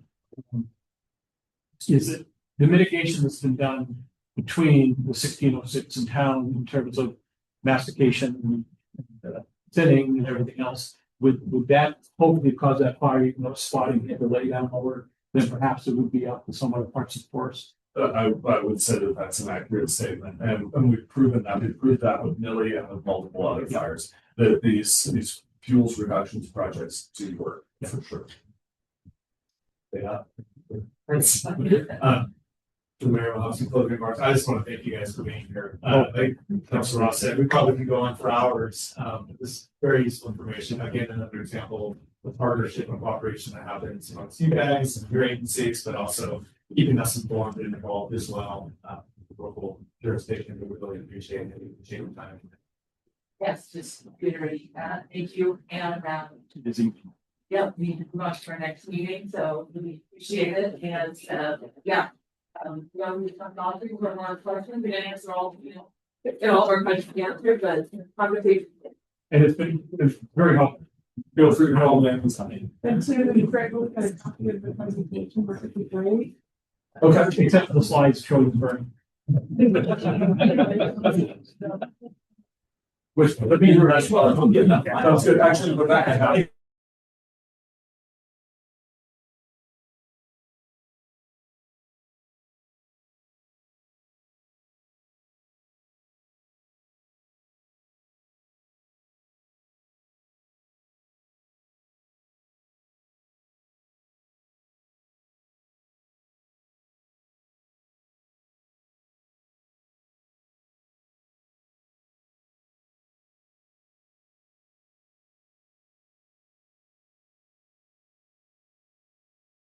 You are curious.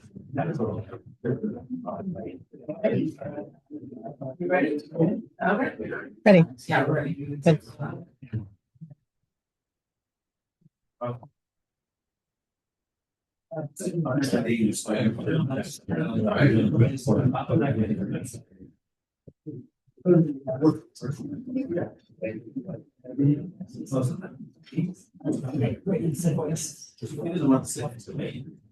Yeah, it's. Good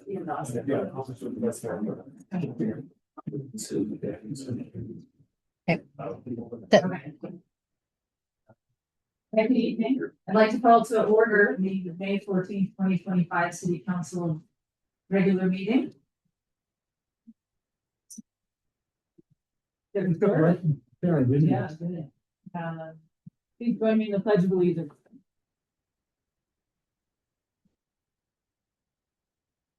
I pledge allegiance to the flag of the United States of America and to the republic for which it stands, one nation, under God, indivisible, with liberty and justice for all.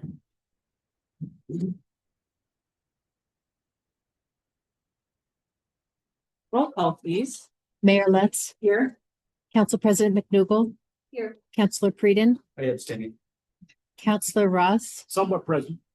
Councilor Pellerin. Fully here. Can I get a motion to approve the agenda? I move to approve the agenda. Second. I have a motion and a second. All those in favor say aye. Aye.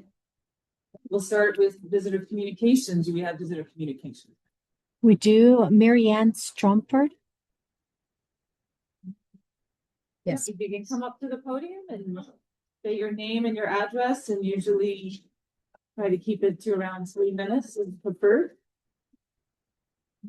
Mary Ann Stromford, with 456 East Town Street, across the street from the mayor. So, I have my finger in the city government.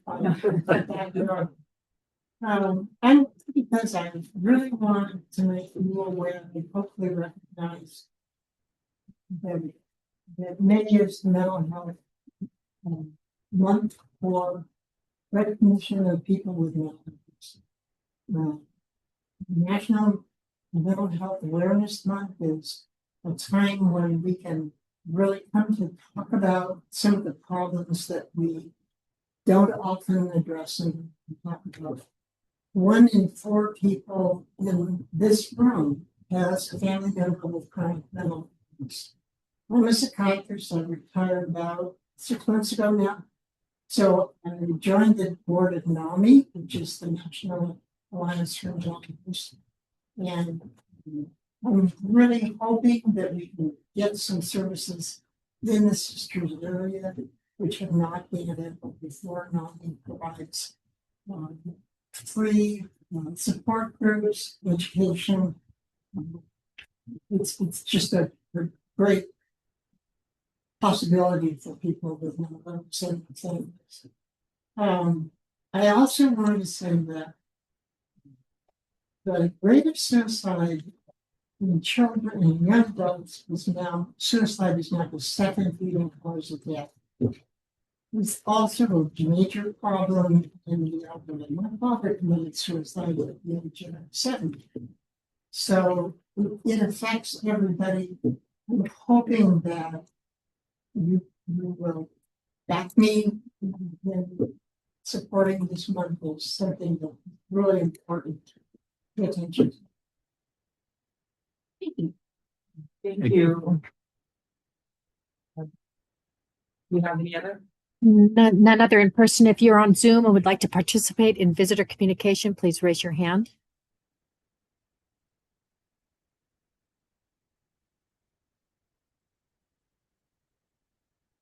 I see none. Right back to you.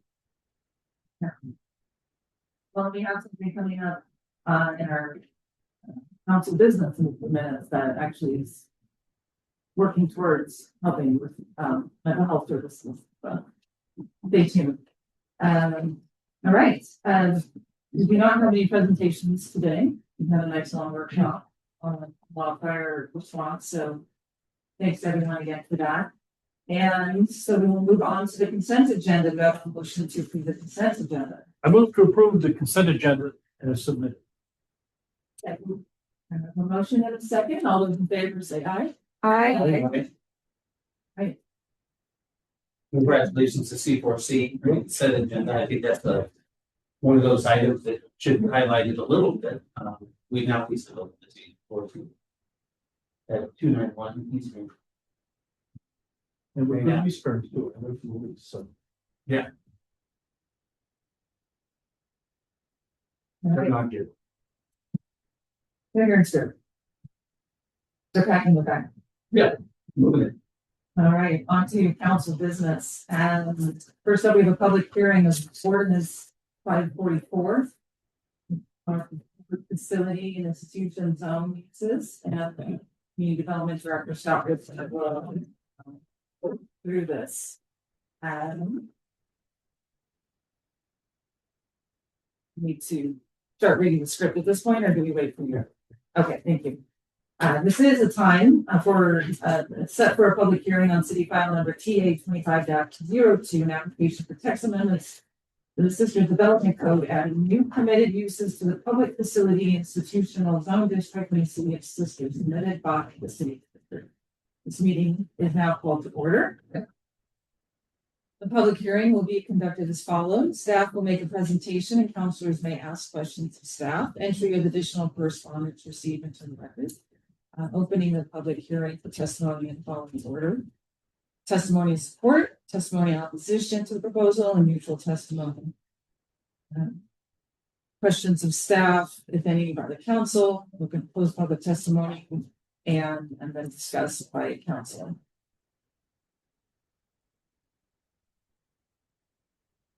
And I'm going to keep going. All right, testimony will be accepted in person and remotely via Zoom. If you would like to speak, please provide your testimony after you are called. If you do not wish to provide testimony, please say no testimony. After you are called, any questions should be directed to me as the mayor. When you testify, please state your name and address for the record, and please speak clearly and loudly to ensure testimony is heard, as this hearing is being recorded. Callers will be muted after testimony occurs. At my discretion, I may limit testimony to 3 minutes per person. I would encourage those wishing to speak to keep testimony concise and relevant to the issue before us this evening. It is encouraged to simply agree with a point made by another person instead of remaking a point for the deliberation. The applicable substantive, and you're going to stumble on that, substantive Criteria are listed in the staff report. These are the criteria that the city council must use in making its decision. All testimony and evidence must be directed toward these criteria or other criteria in the comprehensive plan or other land use regulations that the person testifying believes applies to this decision. Testimony that is not directed towards applicable or potentially applicable approval criteria, even if the strong point is ultimately not relevant. Failure to raise an issue with sufficient specificity before the city council and the parties an opportunity to respond to the issue precludes an appeal to the land use board of appeals based on that issue. Failure of the applicant to raise constitutional or other issue relating to proposed conditions of approval with sufficient specificity to allow the city council to respond to the issue precludes an action for them to the circuit court. Before the conclusion of the initial evidentiary hearing, any participant may ask the city council to provide further opportunity to present additional relevant evidence or testimony that is within the scope of this hearing. At this time, I will ask if any councilors have any conflicts of interest. If so, please disclose the nature of the conflict and whether the members believe the conflict would preclude the member from objectively participating in these proceedings. And we'll do by roll call. Council Green. I have no comment. Council President Adina. No conflicts. Councilor Ross.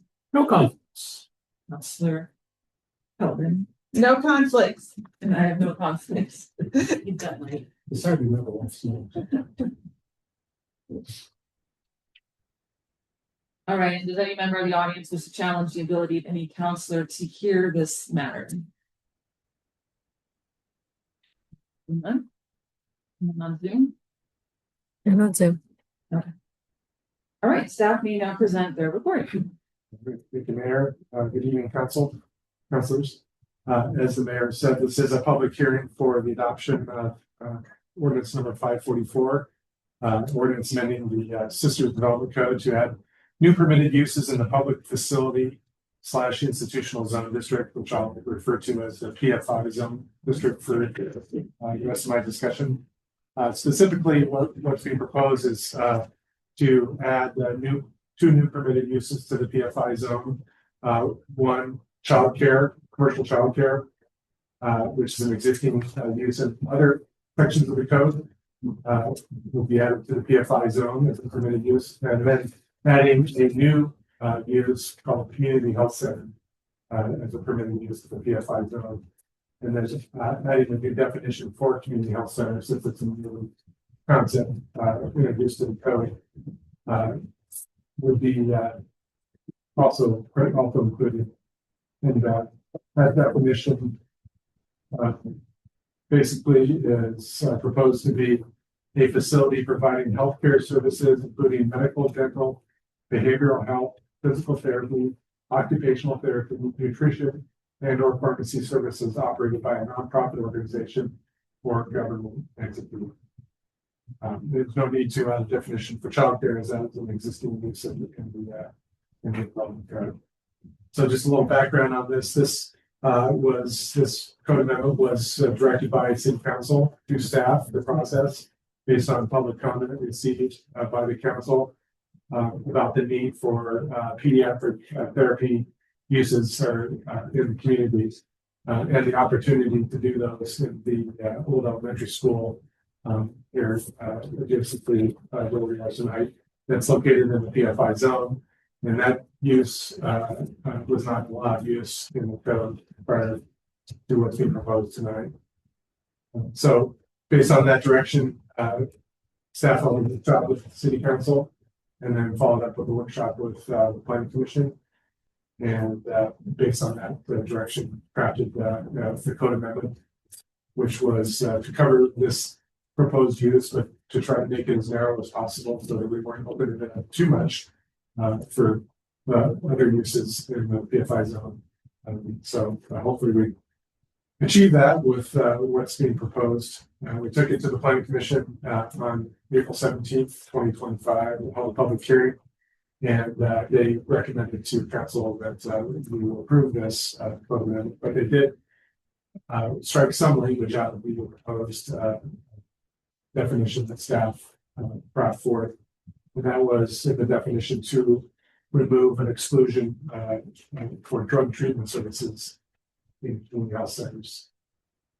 There were enough commissioners that felt that there was this strong enough need for these kinds of services in the community health center. Those are services that are typically provided in the community health center. So they recommended that language to strike that exclusion. So that's pretty much what's being proposed. With any questions in there? Right, first we're gonna do, just check on correspondence. And have we received any correspondence on this matter, or anything we saw on our agenda today? There was a letter submitted today by Kristen Eden, who's the executive director of Treehouse Therapies, that I believe was emailed to you. If you need an extra copy of that one. But that's the only correspondence we received. All right. Okay, at this time, I'll ask each counselor whether they have any questions for staff. Questions will be stated by each counselor. Staff will respond after all questions have been asked by the counselor. And when your name is called, please ask your questions or indicate that you have no questions. So, start with Counselor Kellerman. I have no questions. Counselor Ross. Brief one, I just, curious as to why the drug rehabilitation standard was in there in the first place, why the prohibition was in there in the first place. It was came from some comments that we heard from the planning commissioners or several planning commissioners during the workshop, which is No, I don't mean, kind of ironic. I don't mean so never mind.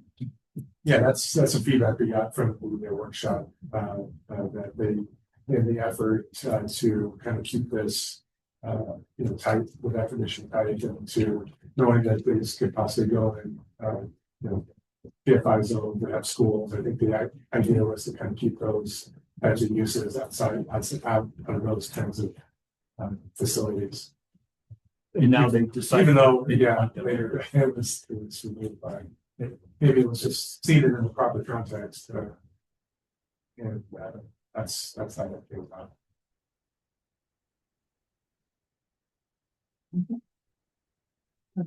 Yeah, I just wanted to, I know the answer to this, but I kind of wanted to say it out loud in this public hearing. Is obviously this changes not just the property next door, but it's all the PFI zones, correct? Right.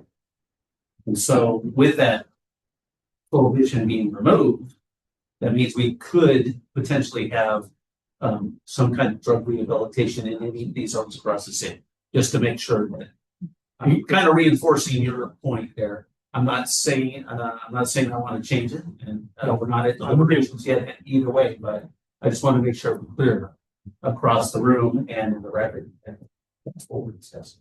Thank you. Appreciate it. Council President. No questions. Okay. I do not have any questions either.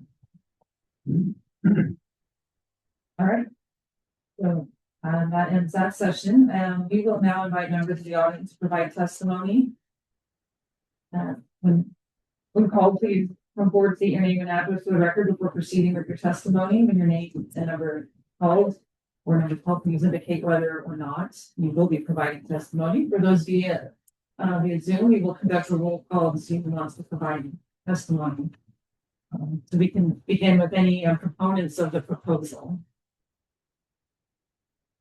Is Sean Dries here? Yes. Are you a proponent of the proposal? Proponent. Please step up.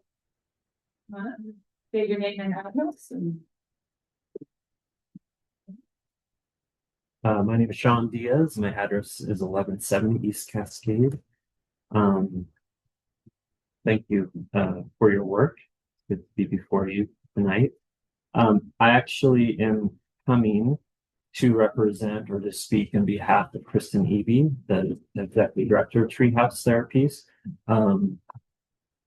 I have her letter in front of me. I know you have it in front of you, so I don't know if it is necessary to double that up unless that would be helpful for the record. But I also have some words I can share as well. I think it's in the record, so you don't have to read the Okay. letter, but if you have I do. extraneous comments, I'd be love to hear them. Great. So I have lived in Sisters for the last 18 years.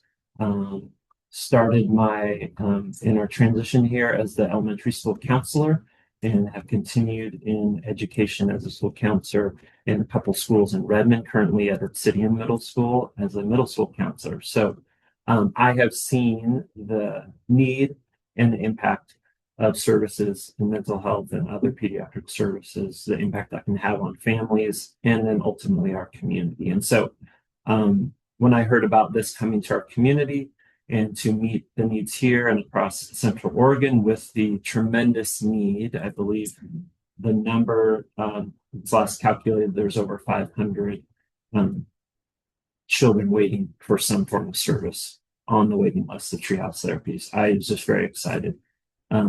So excited that I went through the process to become hired as a new director of Aspen, which is the program that's hoping to go into the elementary school and directing that.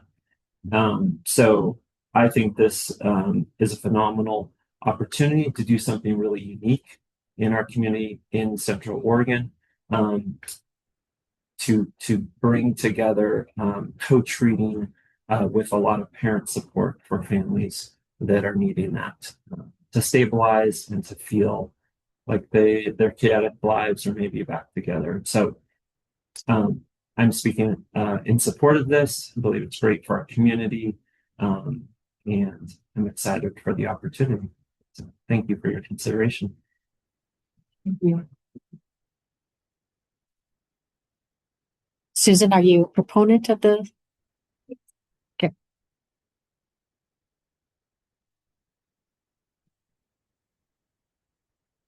Hi, Susan Cobb, 149 North Maple Lane. I am very much in support, but I question in the documentation where it says there's no transportation impact. If we're having 500 plus people coming to different times of the day and whatever, coming to that location, I think there will be an increase in traffic. And so I would like to suggest that maybe that get looked at some point. Thank you. No other in person. Is there anyone on Zoom who would like to participate? Please raise your hand.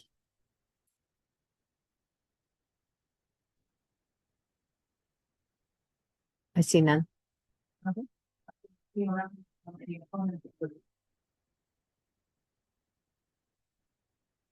are none. Here comes the behavioral testimony. There are none. And yeah, anybody else who can speak on this matter?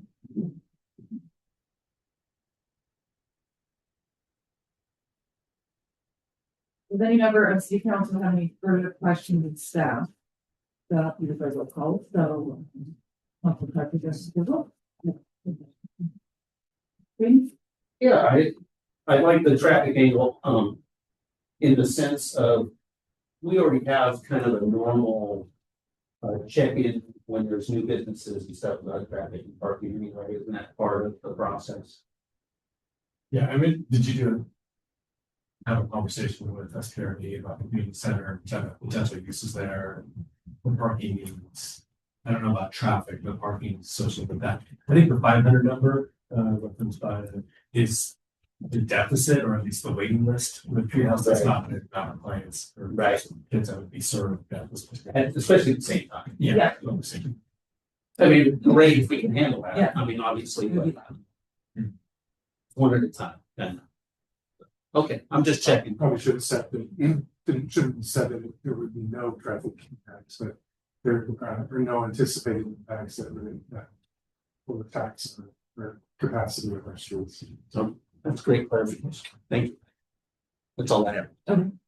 Council Ross? I think that in light of that question, I had the same kind of a thought. It's just something we just need to keep an eye on. I think as this process goes, based on what she told us in her initial discussion in the workshop, It sounds like it was gonna be one or two students at a time, or maybe a few more coming and going. So, but I think it's well worth keeping an eye on. It's gonna be very easy to determine. Now that we don't have the school, we've got to kind of know what kind of traffic is coming in and out as a result.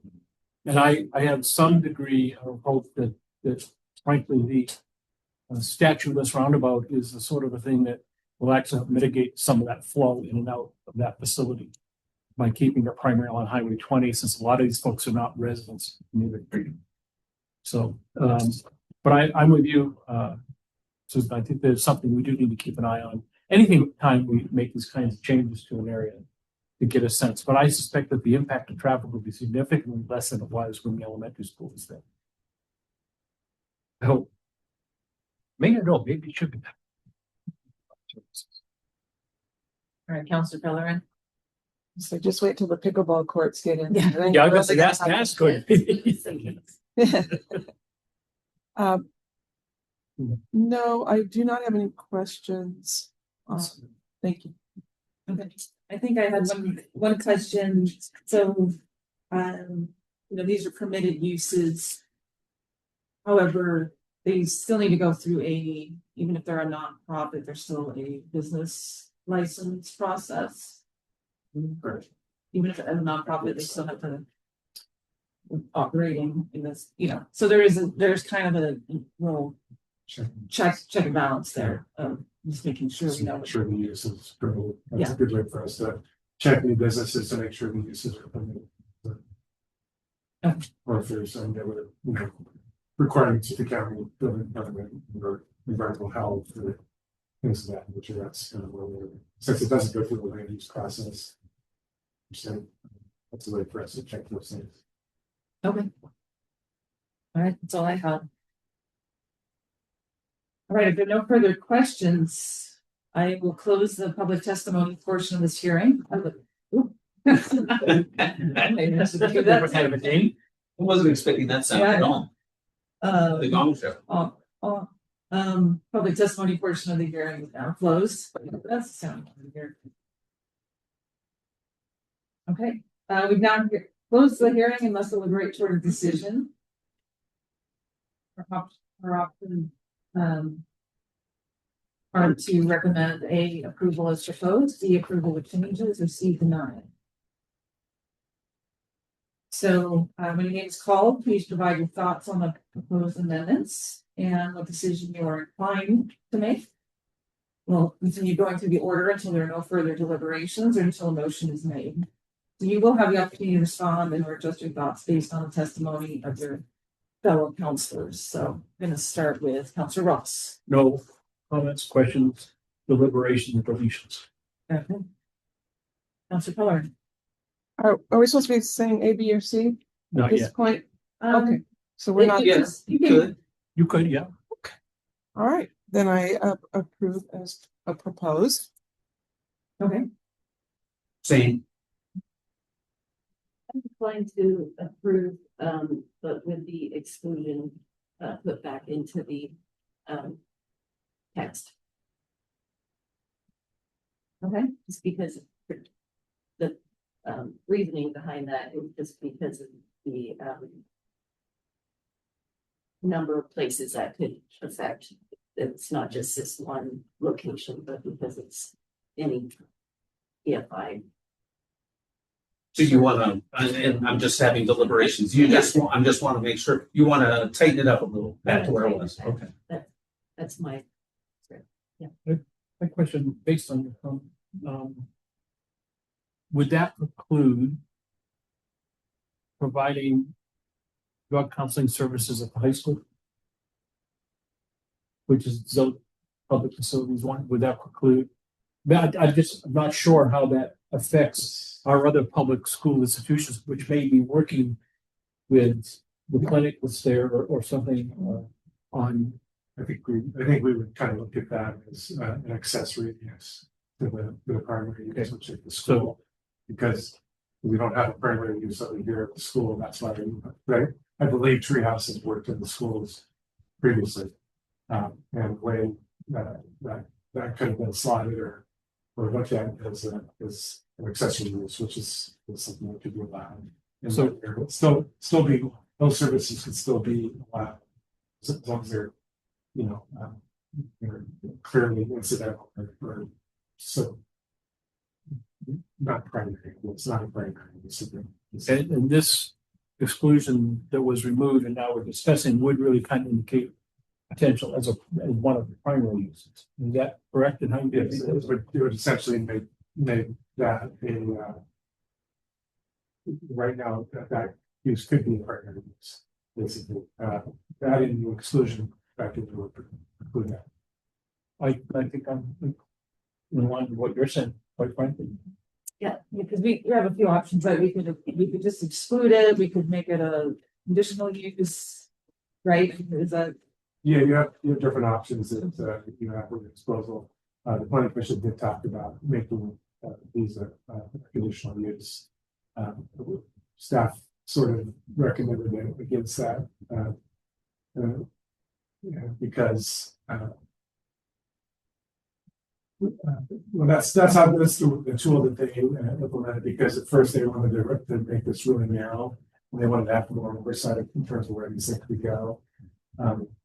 You could make it conditional use, just means that there's more process involved, and I guess a barrier to these kinds of uses. You have to provide notes to the neighbors. And it really is about outward impacts, I guess. Conditional use is like, how we have with the gas station downtown. That was a conditional use, so things that provide produce like glare or noise or excessive traffic, those are things we make as conditional uses.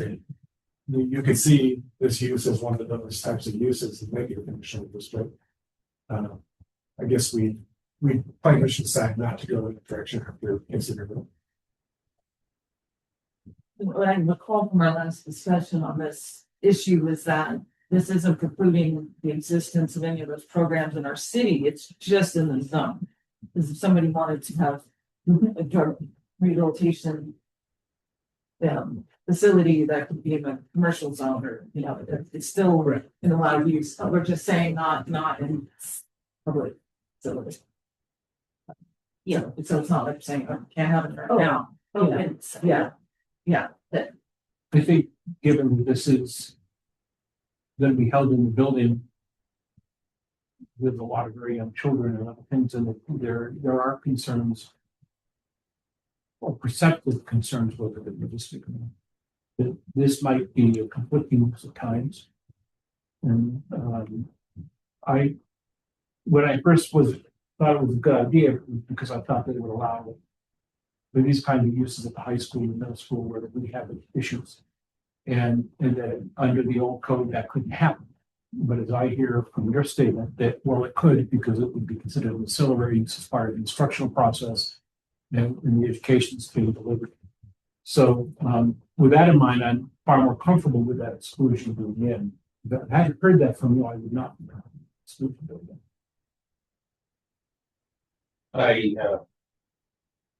I hear a little conflict in what you're saying though, because you're saying there's going to be kids over there and you don't want it, but at the school there's kids already there and they can use it as an auxiliary use. So I kind of it's an age issue, I think, in my mind.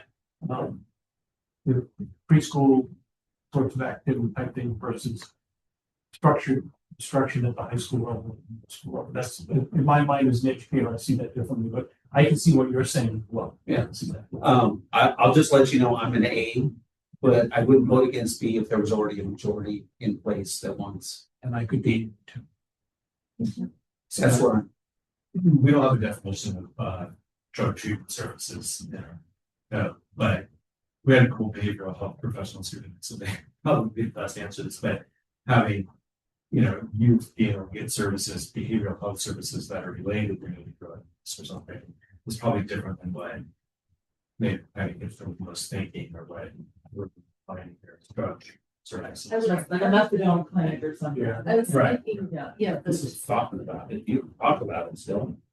Yeah, drug issues and you're with your counselor. Yeah. That's not included by any means by this discussion. My discomfort has to do really with the nature of the program that's there. I understand that my wife has been doing drug use cessation activities for her entire professional career. and be very successful at it. So I don't have a problem with it. The question is whether if I paint with broad public facilities brush, or creating a loophole somewhere in there, but in particular at this site where the children, I could go with either way.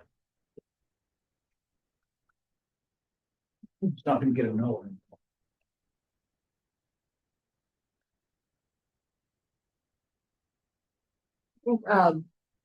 Hearing kind of these examples further on about what we're really talking about between drug rehabilitation and behavioral health, for example, I would agree with Councilor McDougall on this, President McDougall, excuse me.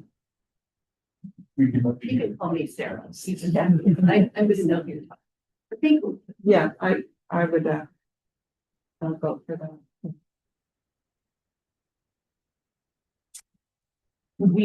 What would this entail if you did go this direction? I mean, would you do the definition? Is this, Well, I mean, would this be an approval with changes so we can get the process moving, or is this kind of? well, I anticipated that this might happen, so I did print this out, like You know, so in context, so if you want to be able to see what you might be, what language you might be approving. Thank you. Way to head it off. And Good. I heard they have Promote this man. George.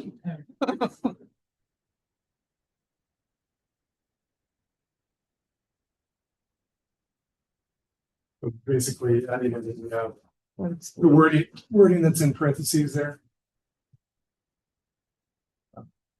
Underline. The one that's underlined, Community Health Center. In parentheses, it has but excluding drug treatment services. I guess, okay. Yep.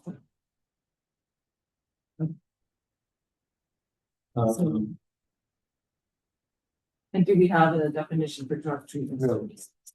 So we would probably need one, or is this? We could, or could use generally held definitions, so when we don't have definitions in our code, we can use kind of generally held definitions versus definitions, those sort of things.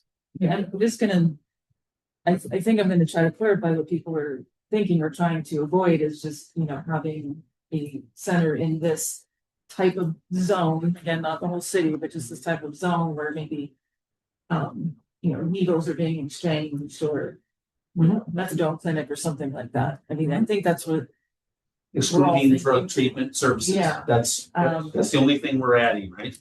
Yeah, and I just want to make sure that there's nothing that we're, like, it's also under that umbrella that does not include necessarily those activities. Yeah, I mean, I think most things, if somebody has an addiction problem, there's other ways to handle that. I just want to make sure that we say drug treatment, we're not excluding or scaring away anybody that might be using things that aren't involving, the use of active drugs or medication, I think you covered it well when you asked it. behavioral, I think you covered it well when you asked the question. This would not preclude from being a commercial zone or any of the zones in the city that would be more appropriate, say, if they wanted to have something out at the St. Charles Clinic, in a similar process out there, that would be allowable use within that zoning, I'm guessing. I think what we're just saying is that, at least for right now, that particular nature and mainly, and like I said, my main concern has to do with just the whole process we're making this change for. I'm comfortable with it because I don't think we're precluding that recurring within our town. I think we're just saying that we're not sure that this is a public land use designation, and that's certainly something that could be changed down the road if we decided that 10 years from now, somebody comes up with something and say, hey, we want to add it to this, and maybe it's okay. That's an easy code change to make. Yeah. Can I make a motion? certainly. I move for approval of city file TA 25-02, subject to the following proposed change, including the phrase, but excluding drug treatment services in parentheses in chapter 1.3 definition of community health center. Second. All right, I have a motion and a second for approval with minor text change. Okay, time for any other Discussion or motions, okay. I'll do a roll call vote. Counselor Pellerin. Cheryl. Aye. Counselor Ross. Yep. Counselor Frieden. Aye. Council President McDougal. Aye. Very formal, and I'm an aye as well.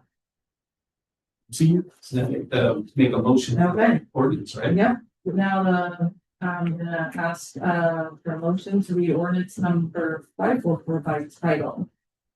I move to have the city manager read ordinance 544 by title only. Second. Have a motion and a second. Now time to vote. This Doesn't have to be a roll call. okay. All those in favor say aye. Aye. Okay. Question. I just wanted to make one note, we need to add the fifth, 1, 2, 3, 4, 5, the fifth whereas paragraph. A public hearing on the application was held before the city council. I think the word before should be in there. As opposed to just was held the city council. Okay, noted. What's the time? Okay. No. All right, thank you. All right, motion carries, city manager, read it by title only. Ordinance number 544, an ordinance of the city of Sisters amending the Sisters Development Code to add new permitted uses. Building institutional zone district.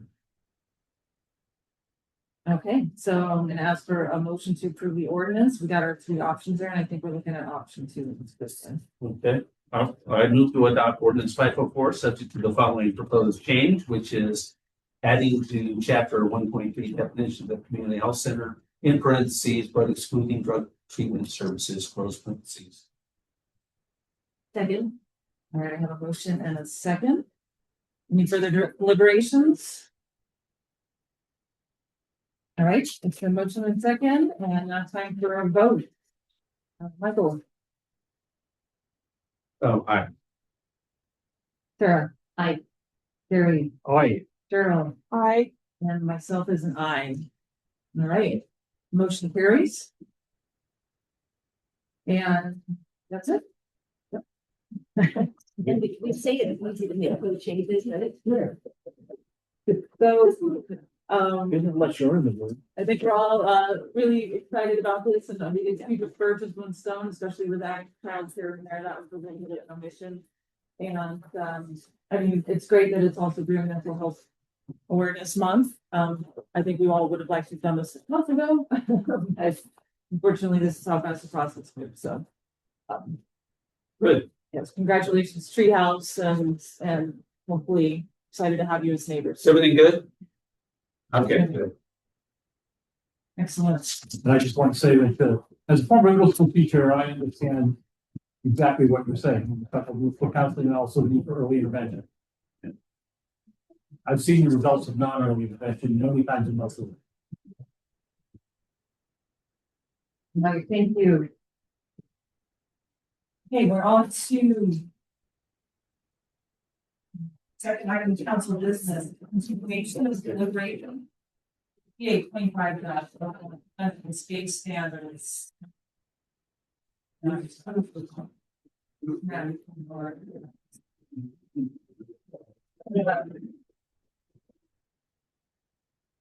this is the time set for deliberations on city file number TA 25-01, an application for text amendments to the Sisters Development Code to implement principal space standards for new development in the city of Sisters, submitted by the city of Sisters. On April 9th, 2025, City Council held a public hearing and initiated deliberations. The City Council then voted to continue deliberations to April 23rd. 2025, after continuing deliberations on April 23rd, scheduled, the City Council voted to continue deliberations to tonight's meeting. Our options are to 1, approve the amendments as proposed, 2, approve the amendments with changes, or 3, deny the amendments. Staff will guide the council in the deliberations to address changes presented by council for consideration. So I'll now turn it over to staff to guide the deliberation. Thank you, Mayor. Matthew Martin, Principal Planner, City of Sisters. I'm joined by Jeff Fuller, Fire Marshal, Sisters Camp Sherman Fire District. As you noted, it's continued deliberations on defensible space standards to be applicable to new developments within the city of sister city limits. Just wanted to provide a brief background on how we got here, acknowledging that City Council first conducted a public hearing on April 9th, received testimony, closed that public hearing, initiated deliberations, and continued those deliberations to April 24th, April 23rd. In the interim, councilors were offered the opportunity and did provide comments and suggested edits to the overall package of amendments. And then April 23rd, council continued those deliberations, contemplated those suggested changes and any other amendments to the overall package of text amendments to the development code. Then, instead of concluding or getting to the conclusion of the deliberations, those deliberations were continued tonight. And in that interim time period, staff did incorporate those changes that were discussed and supported by council by general consensus into the package of amendments. And those were presented as attachments A, B, C, and E to your packet tonight, and also captured in a page matrix that was included at your package amendment. And as we get close to the conclusion of deliberations and a final decision on the amendments, did want to just pause and provide an opportunity or reflection on the kind of the path that we've been on this package of amendments, and acknowledging that we had several workshops, public hearing before the planning commission, and before the council. And just wanted to reinforce, and that's why I have Mr. Fuller here with me tonight, that throughout the entire process, we've been working in concert, and fire district has offered and lended their expertise in the fire behavior and the standards. And just wanted to give some time to Mr. Fuller to provide some comments. Yeah, thanks. Listen, a few of my thoughts tonight for you. I'll keep them pretty short. But Mayor, Council President, Councilors, thank you for allowing me to speak to you this evening on the Defensible Space Code before you. Sisters County Sherman Fire District for the past year has consulted and worked diligently with city staff on the creation of the Defensible Space Code. Sisters County Sherman Fire District continues to be in full support of the language that's presented and encourage the passage of the Space Code. The passage of the Defensible Space Code allows the city to begin addressing defensible space moving forward. It is also important to note that the code is a living document that the council can reevaluate and amend the code to fit the needed environments in the future. And so many thoughts, just want to put those out there. We're still full support where you're at. We still like the language that's there, support the city and the movement that they're making. So we're just looking, as you are at some point, passage of the code. Thank you. I want to thank you, Jeff, and members, Stephen Lord, Chief Pryor, your involvement throughout the process. It's critical that we have the involvement and the support, not only the standards, but in the overall implementation of the standards. Because as noted in the language, there is a review authority and approval authority granted to the fire district, and so there's need for that direct collaboration and connection with the fire district, and having their support for the amendments and the implementation standards. So thank you. So my goal was to pick up where we left off at our previous deliberations, acknowledging again that the changes that were discussed and supported by the council previously have been incorporated into the package of amendments. And certainly welcome any refinement of those changes as they've been presented to you in the actual text of the amendments. But really, my intent was, again, to pick up where we left off at our previous discussions. But before we go there, I always like to offer what those options for the council are in the decision-making process. And that's one, to approve as drafted, acknowledging though if any changes to the draft which have been contemplated and supported by council, that's not an option before you. The other being approved with amendments or deny as drafted. So where we left off was some suggested changes to section 37500 minor modifications. These are modifications to an approved fire prevention and control plan that's already been approved and initiated implementation. So on the matrix, this is identified as number 19. And that's to replace the term non-fire resistant trees and shrubs with trees or shrubs on the prohibited flammable plan. This is just to provide more consistent language and more definitive language of what's being prohibited here. So I'll pause for council discussion on this.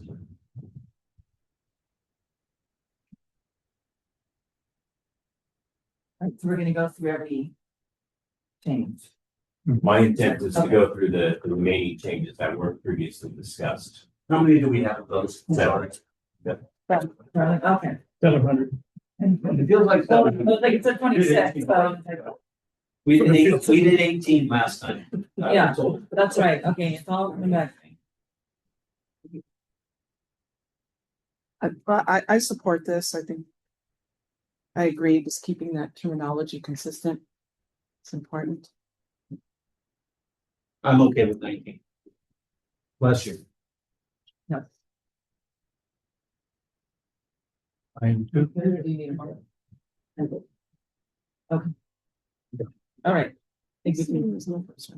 Here, general consensus on Yeah. that terminology change. Do we have that particular chart? Yeah, it's the very end. Oh, the very end. Okay, I'm We are. probably down to page 72. So There you go. there we go. Thank you. Yeah, It's section F. I was still buried in D. It's on 19. Yeah. Got that. Yeah, thank you. Yes. Ice cream fight. Okay, so 20 being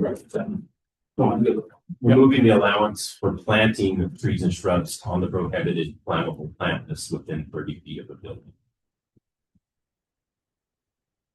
Acknowledging that this has been included in your changes already, this would allow some level of exception or modification to the control plan if it's found to be appropriate for that. Are there any other exceptions yet that we've talked about or that are in there? Are there any exceptions allowed yet?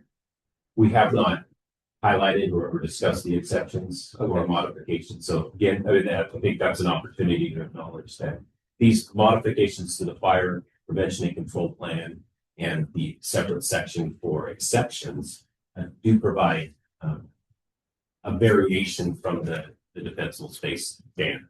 So this doesn't say that these are directly allowed, but it allows some options for those scenarios that are outside of the norm.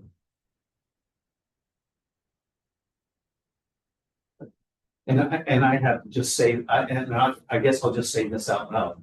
I think that there is always, it's usually good to have some exceptions or an exception path. That way it's not so strict that it's just a prohibition. I know that adds burden to staff and I know that adds burden to the plan a little bit, but I really like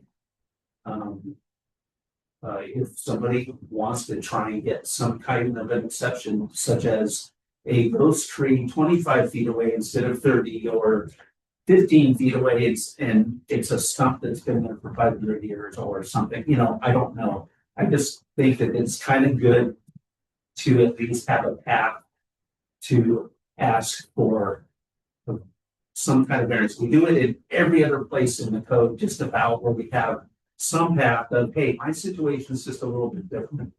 And give staff or somebody from the city that, hey, they can walk up to it or look at the plan and go, oh, that's not really an exception, so no, or look at it and go, yeah, that seems pretty fair. So that's kind of where I'm headed. I just like having the landowners have an out.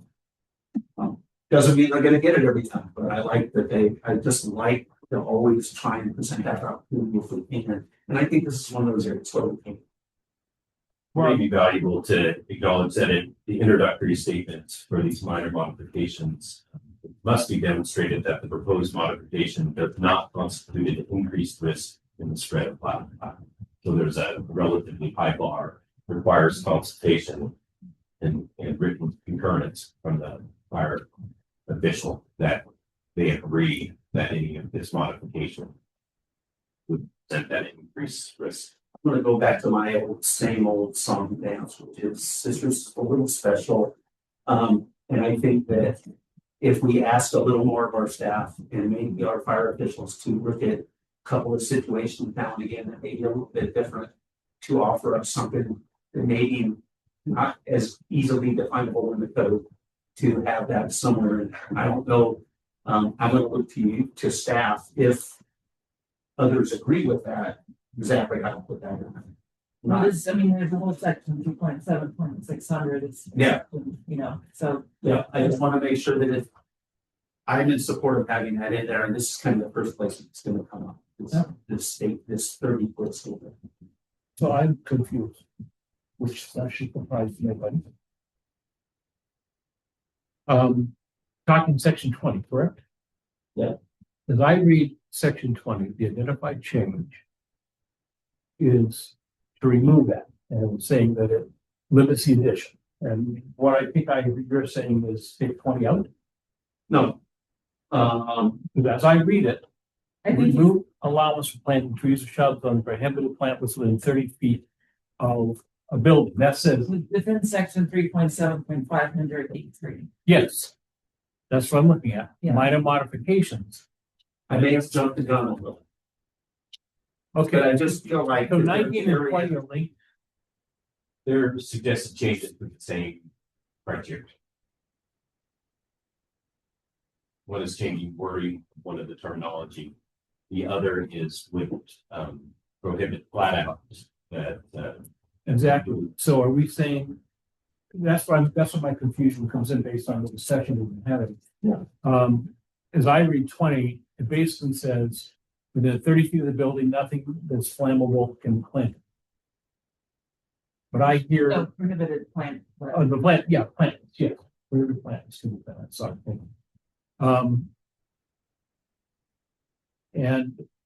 But I'm hearing discussion like, well, maybe we need to have some leeway in that. So does leeway occur somewhere else in this, or is that? this is specific to fire prevention control plans. The Okay, exceptions yeah, are thank you, fire. specific and apply to all development, all elements.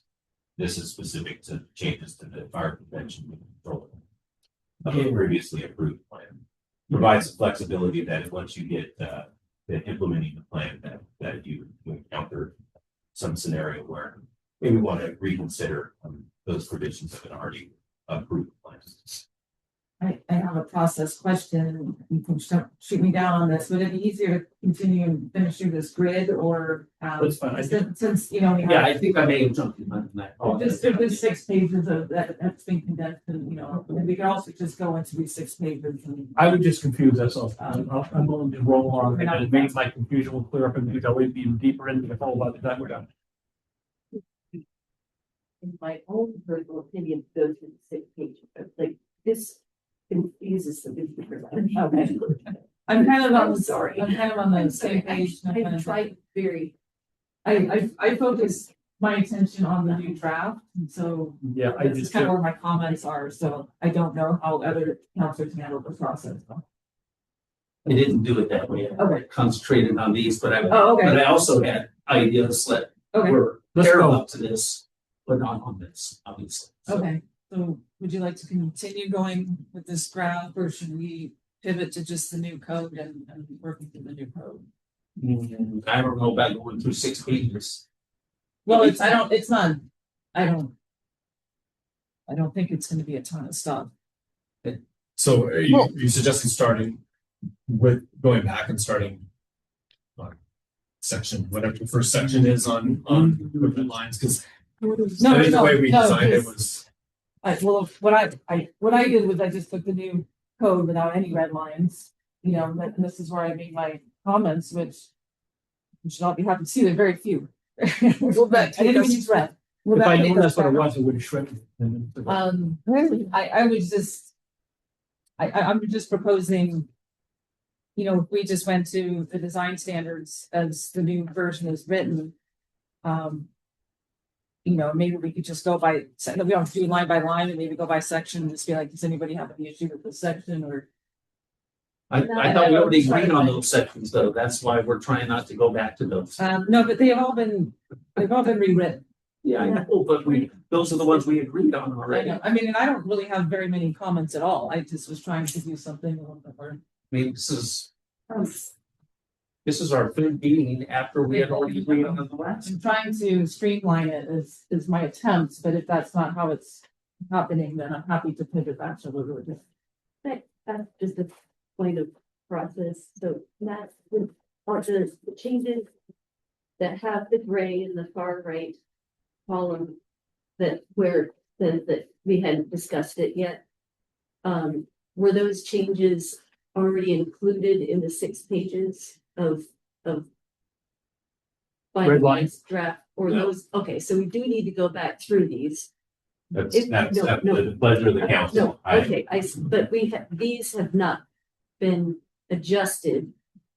If we were to say yes to one of these, it has not yet been adjusted in the 16th. No. Okay. Thank you, I wasn't clear. Appreciate that. So we picked up on number 19. which Yep. was In Yep. section 3.75, everything above that in that table Yes. has been Yes. incorporated as spread lines. Yeah. Correct. And then number 20 confused me and I derailed the process. I think I over derailed, you're derailed. It's because they're subject to the same section. and subsection. Yeah, don't worry. Oh, we're correct. Okay. I think we rolled down through this Yeah. chart that's here. This? Yeah. Yes. Yeah, I think so. Yeah. And then if we need to return back, I think there can be Yeah. a couple of points Okay. here and there for sure. Keep on, keep on. Yeah. 21. So 20, I kind of don't know what to think about it. So you guys, So again, this is when there's already an approved fire prevention and control plan. If someone wants to make a modification to that plan, because something changes on the ground, oh, there's a plant that's listed on the prohibited plant list, but it's 20 feet from the building and the building And it's a is shrub. concrete. It's a shrub that, you know, it's fine, it's decorative, it's 10 feet from everything else. Can we include that?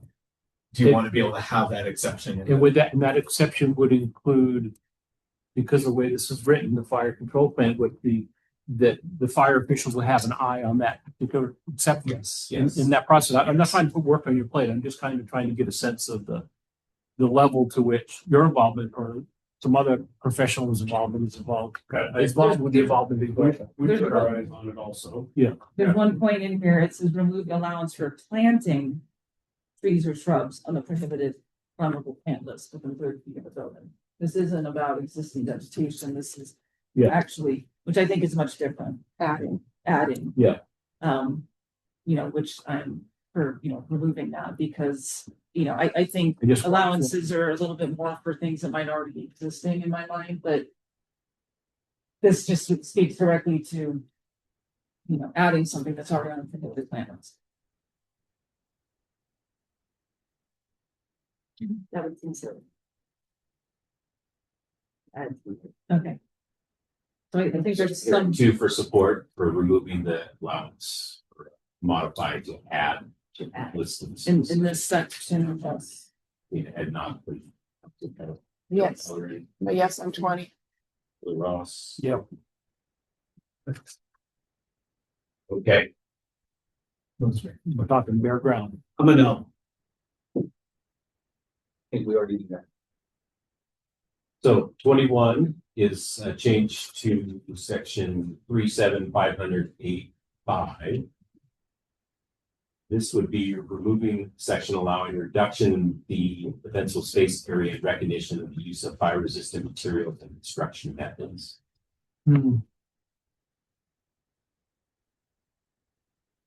So I think I had asked you when we talked about this, Matt, a few weeks back, and that would be in the case of somebody using much different building products than we generally see here. So it was like the concrete build or something like that, as opposed to like what we see on a normal, you know. Yeah, I think a good example is that you have existing vegetation in proximity to a well house, for example, that's all concrete. metal roof, no openings. And that allowing some of the vegetation to remain in the prescribed defensible space areas. So building no openings, no windows, etc. Just a big propane tanker on the generator. So if that's the comment, then it's I'd be agnostic. support for the. Yeah. I think that I may have been one of the ones that made this comment or kind of contributed to it. I agree with your subjective criteria evaluation. I think that if we want this section in here, we probably need to do a little more homework and define what sorts of construction materials the facility would need to be made of to essentially create the building envelope to be relatively fireproof. But then we get into are the windows tempered. There's lots of other factors that come into play here. So I'm probably agreeing with the removal of 21 for the subjectivity reasons, because I think that we are pretty unable to define that. Unless I'm hearing from Jeff that I'm incorrect in thinking that. Yeah, I mean, cement board siding and metal roof and, box eaves with cement board boxing would slow a fire down and might allow the house to be saved. But if the windows are standard vinyl clad windows, the probably glass is going to melt out of them and don't smoke. So here in support, I'd say I support the change. 21. To remove the change. Again, a little bit of a process question because I'm a little confused because I'm looking at the, attachment D, which is kind of a new modified, and trying to follow along with the sections listed here. And these have already been modified in attachment D. So they're not matching up, because I feel like some of these things have already been either removed or moved. Am I reading this correctly? I'm looking at attachment D. This subsection 5 has not been modified. Okay, because section 3.7.5A5 says a reduction of the requisite defensible space area and recognition of fire system. The change you proposed was to remove this subsection 5. Okay, well, maybe it was the last one I was looking at, but.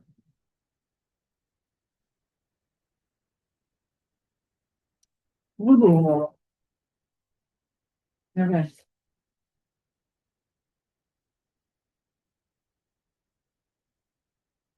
But just for clarification, apologize. So in our attachment D, is everything up to 3.7500 been modified for the comments? The changes that were discussed at our previous deliberations are incorporated and adopted in the text in attachment D. Okay, up until 3.7.500. Yeah. Correct. Okay, so. It wasn't previously. Right, so I can draw a line there. Right. That's very good. Come together.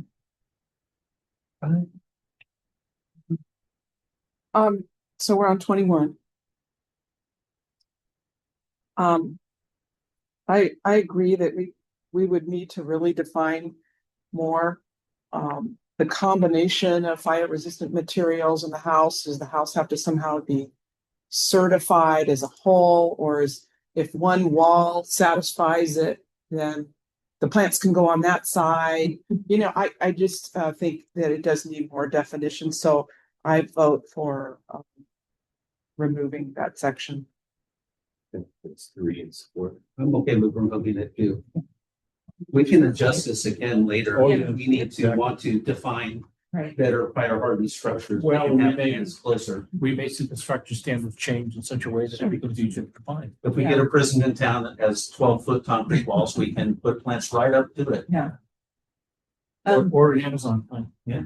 I have a general question. 3.7.500 is called minor modifications. And then 3.7.600 is called exceptions.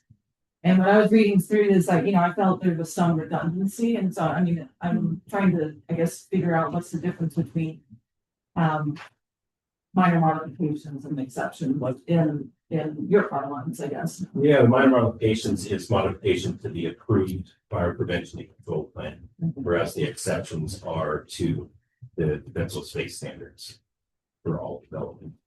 So really, we're talking two different documents. In a way, we're talking the master plan, defensible space plan that's submitted as part of the master plan development, and which is referred to plan submission requirements under 3.7.200, which we may want to. I don't think we have to do anything here tonight. Just that there is some question I've had from the community about whether or not that is clear as to what it means. And as opposed to the defensible space code changes, which are something that would apply to, we'd like to see apply to any residents or other residents around the area. Is that correct? New building. New building, yeah. But the other is the master plan. That's correct. Thank you. That's helpful for me to see that. Master plan, site plans, master plans include subdivisions. Yeah, yeah, all that, yeah. And all those have to have a fire. They've always had to have a fire component for quite a while. There are fire standards that have always applied, including access. Thank you. That's what I was referring to. Water. Yeah. Fire exception. And so plan submission requirements are kind of a part of that. Correct. As an extension and above. And the exceptions are to the defensible space code. Correct. That's helped me to understand what a modification is versus what an exception is in the planning parlance, which is a secret language. No knowledge. People have the secret planner handshake.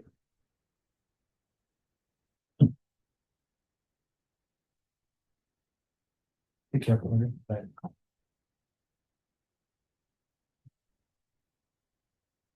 So we're ready to move to 22. That being the change to 37586. This would be specifying that this standard would apply to that vegetation that canopy located in the 30-foot lot boundary defensible space area.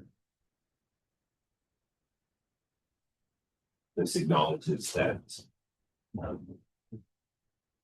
the already approved and restriction of not allowing fire or listed prohibited flammable plant species within 30 feet of the structure or building. Providing clarification. Continuity. Previously supported change. I support the change. Me too.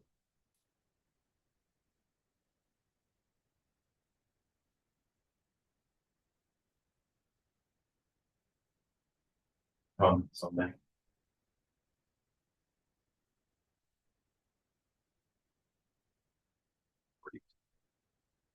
I mean, I think we're just reading this comment. Yeah.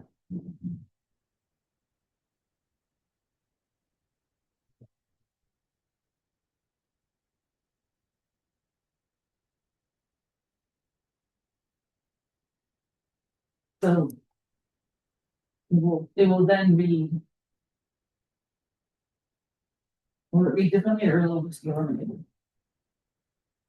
The suggested change would to reinforce that this canopy reduction would only be allowed in the areas 30 feet for the lot boundary, not within the 30 feet from the building. We've already prohibited all of those.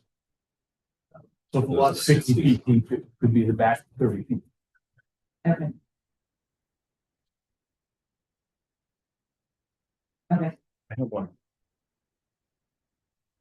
Down here.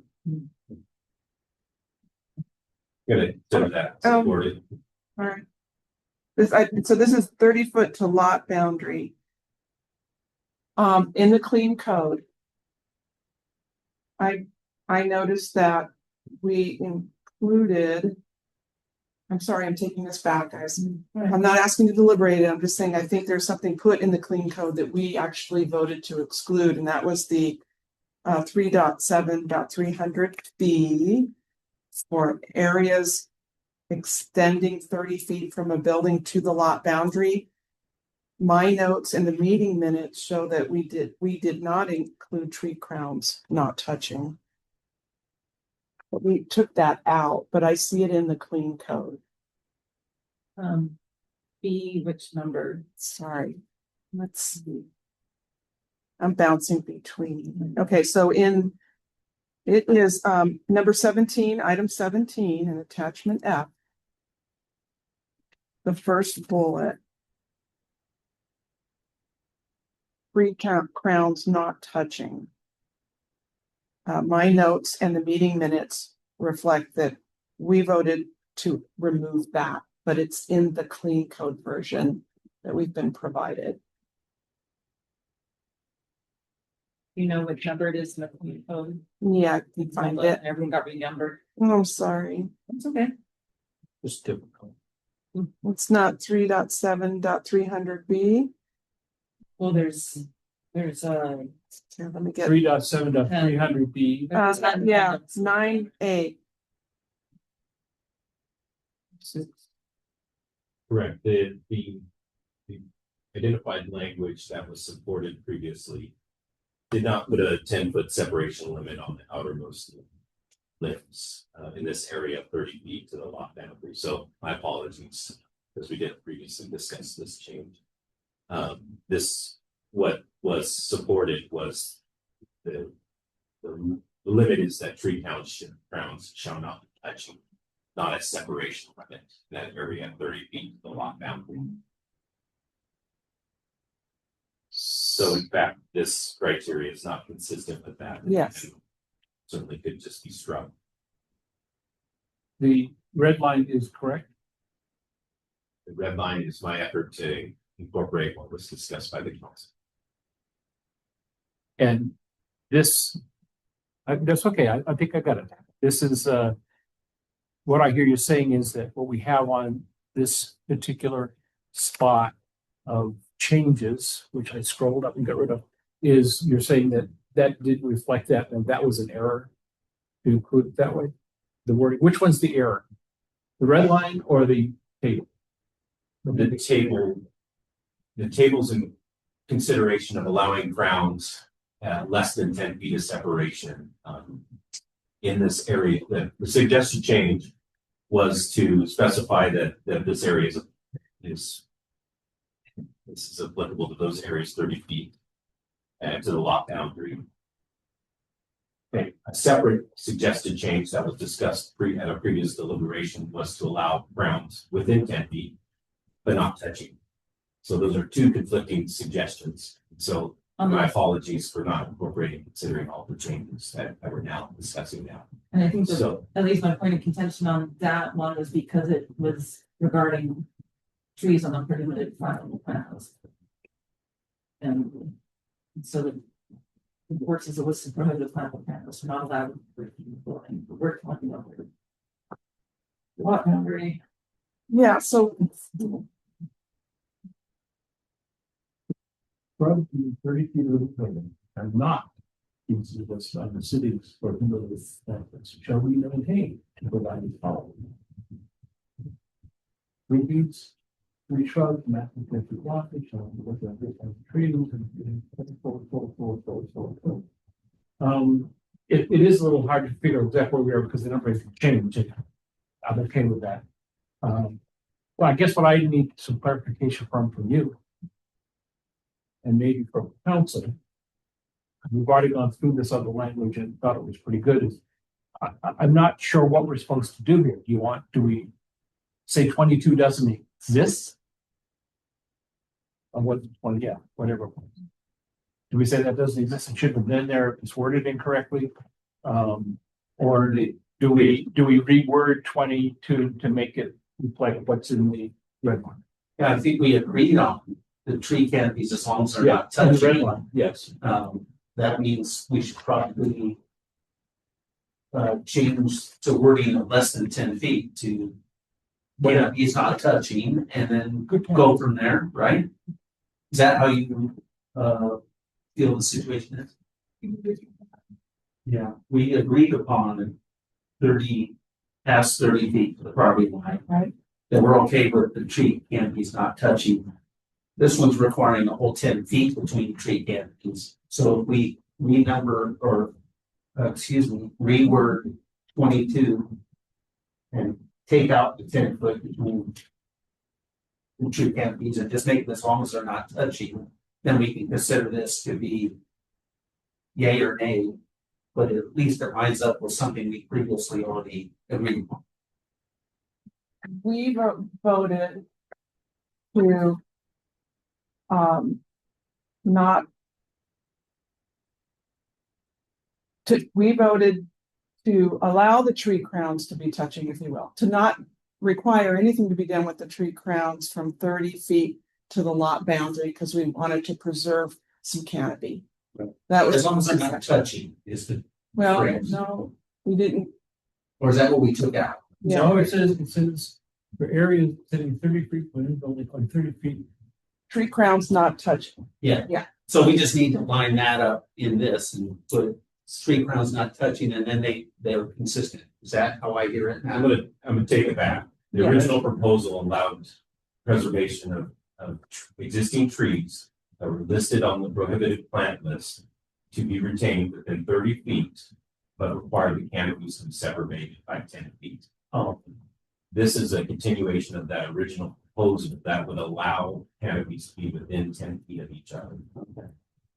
But the recommended changes previously said no flammable plants within 30 feet. Gotcha. Flat. So this standard, this modification allowance shouldn't be applicable. Shouldn't be in there. Staff's recommendation is right. Not allowed, because it's not consistent with your previous change. Yeah, I was just gonna say. Layperson thinking, you've already decided what you wanted with the red line. That's the language that you've already said that you want. So just strike this and keep the red line. 22. Yes. 22. I'm for striking it then. If we've already decided on it, we won't need to re-decide on it. I'm not understanding. Sorry. No. So what happens to clean code 3.7.300 B 9A? Tree crowns shall not be touching for areas extending 30 feet from the building to the lot boundary. This has no impact. Okay. So that's a separate issue. So what I'm bringing up is that we voted to not have 9A. But it's here. Correct. I think you had a group catch. Like you Okay. brought it. And you're correct. You agreed to that. It showed up on the free code where it shouldn't have. It should have been what you already agreed to. In the previous deliberation. So it sounds like we're taking that back out. And then this is also not lining up with previous language, so we're gonna consider striking this. Is that What I understand from the suggested change for the areas 30 feet to the property boundary was to not allow canopies to touch. They could be within 10 feet of each other, but not touching. That's what I captured from your deliberation. so? If I was incorrect in that, I declare. Yeah, and also I think it's, I think my issue with it is that, I wasn't really comfortable having anything on prohibited plant list in the 30 to 100 feet. However, I think that was maybe a little bit of an issue that I think maybe some people didn't agree with that, and so I think we went down this road of, okay, well, then let's make sure that at least they're Canopies are not touching. there's decent spacing.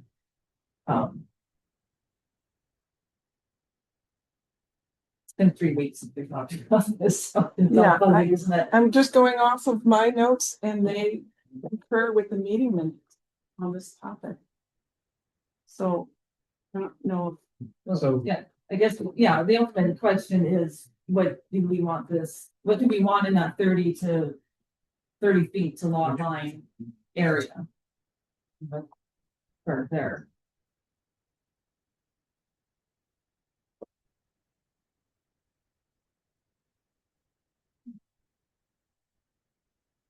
Perhaps we table this one item and then we can get your suggested. So we might have some more clarity here in a minute. Recording in progress. Oh, we didn't get that last one.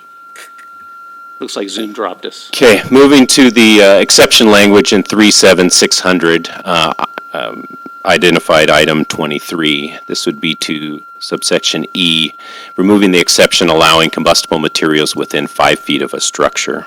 It was noted in the suggested change that this is subjective criteria.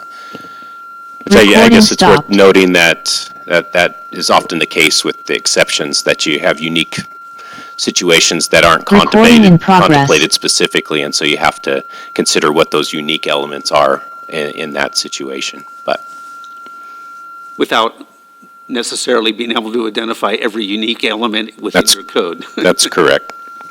Yeah, this kind of echoes the first item that we talked about of, I think my issue with it was, it was just highly subjective of, I guess I feel like when I know it looks subjective, but that's why you have experts, right? Isn't that what we're? That's kind of my point in the sense of, I hate drawing up code that is so just black and white when gosh knows that every once in a while there's something that's going to happen in the future and someone's going to have this great idea that doesn't really match up with the code, but that aren't specifically, and so you have to consider what those unique elements are in that situation. Without necessarily being able to identify every unique element within your code. That's correct. Yeah, this kind of echoes the first item that we talked about. I think my issue with it was, it was just highly subjective of. I guess I feel like when I know it's subjective, but that's why you have experts, right? And that will work. That's kind of my point in the sense of, I hate drawing up code that is so just black and white, and gosh knows that every once in a while there's something that's going to happen in the future. Someone's going to have this great idea. It doesn't really match up with code, but it may work okay. Someone looks at it and says to the fire department, that's okay, that's all right. I think my issue with this one was that it's determined that the portion of the structure adjoining the combustible material is constructed with ignition versus building material. And that, so in my mind, I'm thinking worst case scenario of somebody has a wooden fence, but they put a 1x6 metal plate against it, they're like, oh, that's not combustible, I'm good, versus, you get also think like this could be, a building that's made out of cinder block or something, or where I would be more comfortable with that. Yeah, it's just, so I don't know, maybe I just don't like the term portion of the structure. I think maybe it's just said. The suggestion is to remove that entire E. Well, because I think the suggestion is to remove the language in E. Combustible materials may be within 5 feet of the structure when community development direction itself to apply code has determined the portion of the structure during the fossil fuels construction. The intended reason the building material sufficient to spread the fire from the combustible materials. What they're saying is vague, take it out. That's what I hear. You either want it or you don't want it. That's what this says to me on this chart in front of my nose. Anyways, I think F kind of is addressing this as well, the next item. I think, unless I'm reading it wrong, because it is also saying, contingent upon it being demonstrated the fire risk has been reasonably reduced, such as in case of emissions of materials and construction methods, have been used, et cetera, et cetera. So, I feel it's a little bit, both of those are a little redundant. So one saying within 5 feet, the other one in general. Right. But I agree with you. You could probably get away with just one of these and it would cover both.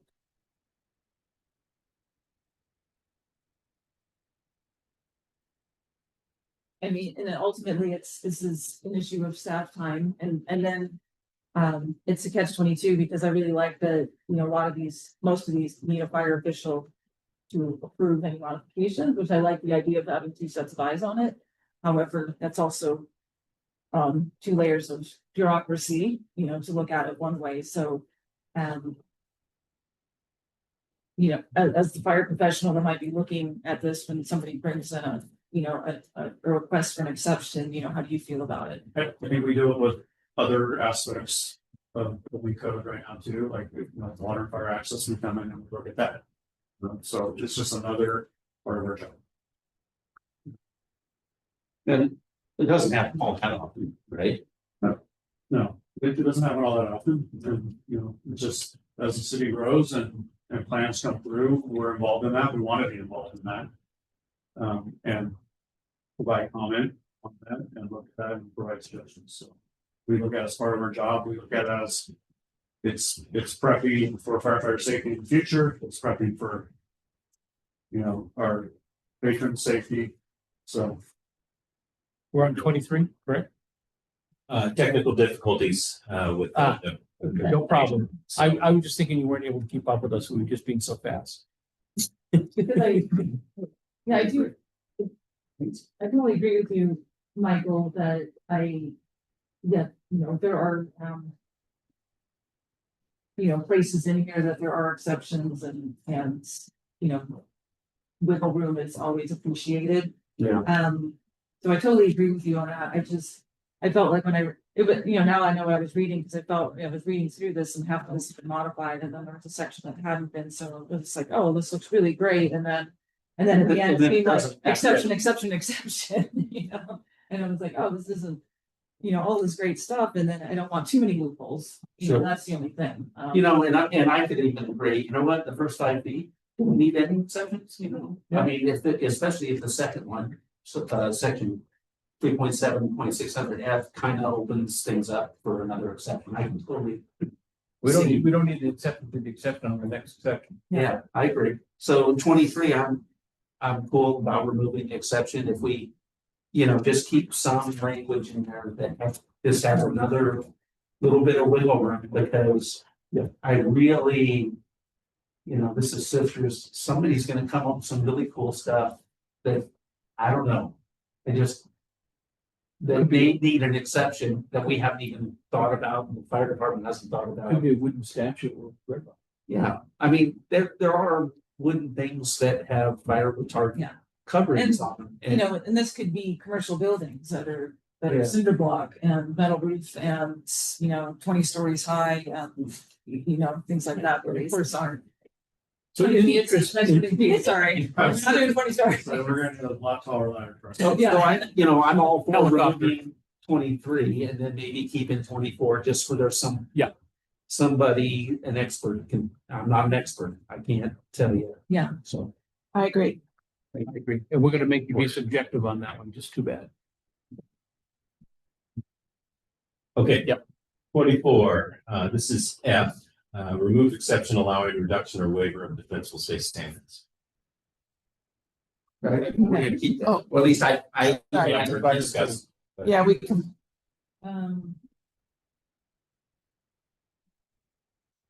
Yeah. Keep it, yep. I'm good.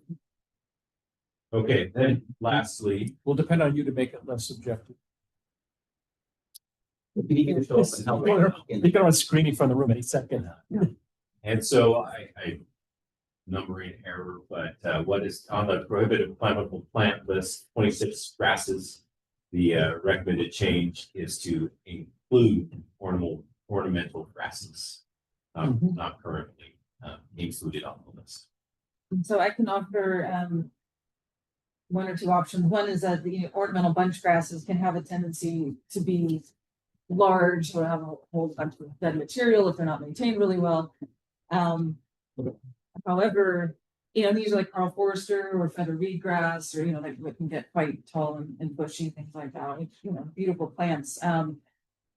We can either add them to the list or in the code.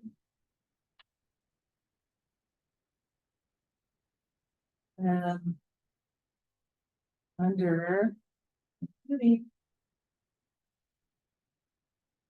3.7.300. B7. So shrubs within 30 feet of a new building, should, and then it has spacing requirements. And we could just say shrubs and ornamental grasses. Allows them, but at least kind of, ask for, spacing. Is that the 5 to 30? Yeah, within the 5 to 30, yeah. I think that's acceptable. We can add it there, would that clear that up? Yeah, I'm kind of offering two options, and I don't know if please brought that up, so. So which one are you on in the red? And also, I'm looking to you if that, Yeah, it's, yeah, now beyond 5, between 5 and 30. yeah, as long as it's spacing and. Yeah. Not Yeah, you don't want like wall of them. 100 of them all Right, together, because that's one. Yeah. Easy thing to burn. Yeah. Yeah. Okay, So. I'm good with that. Yep.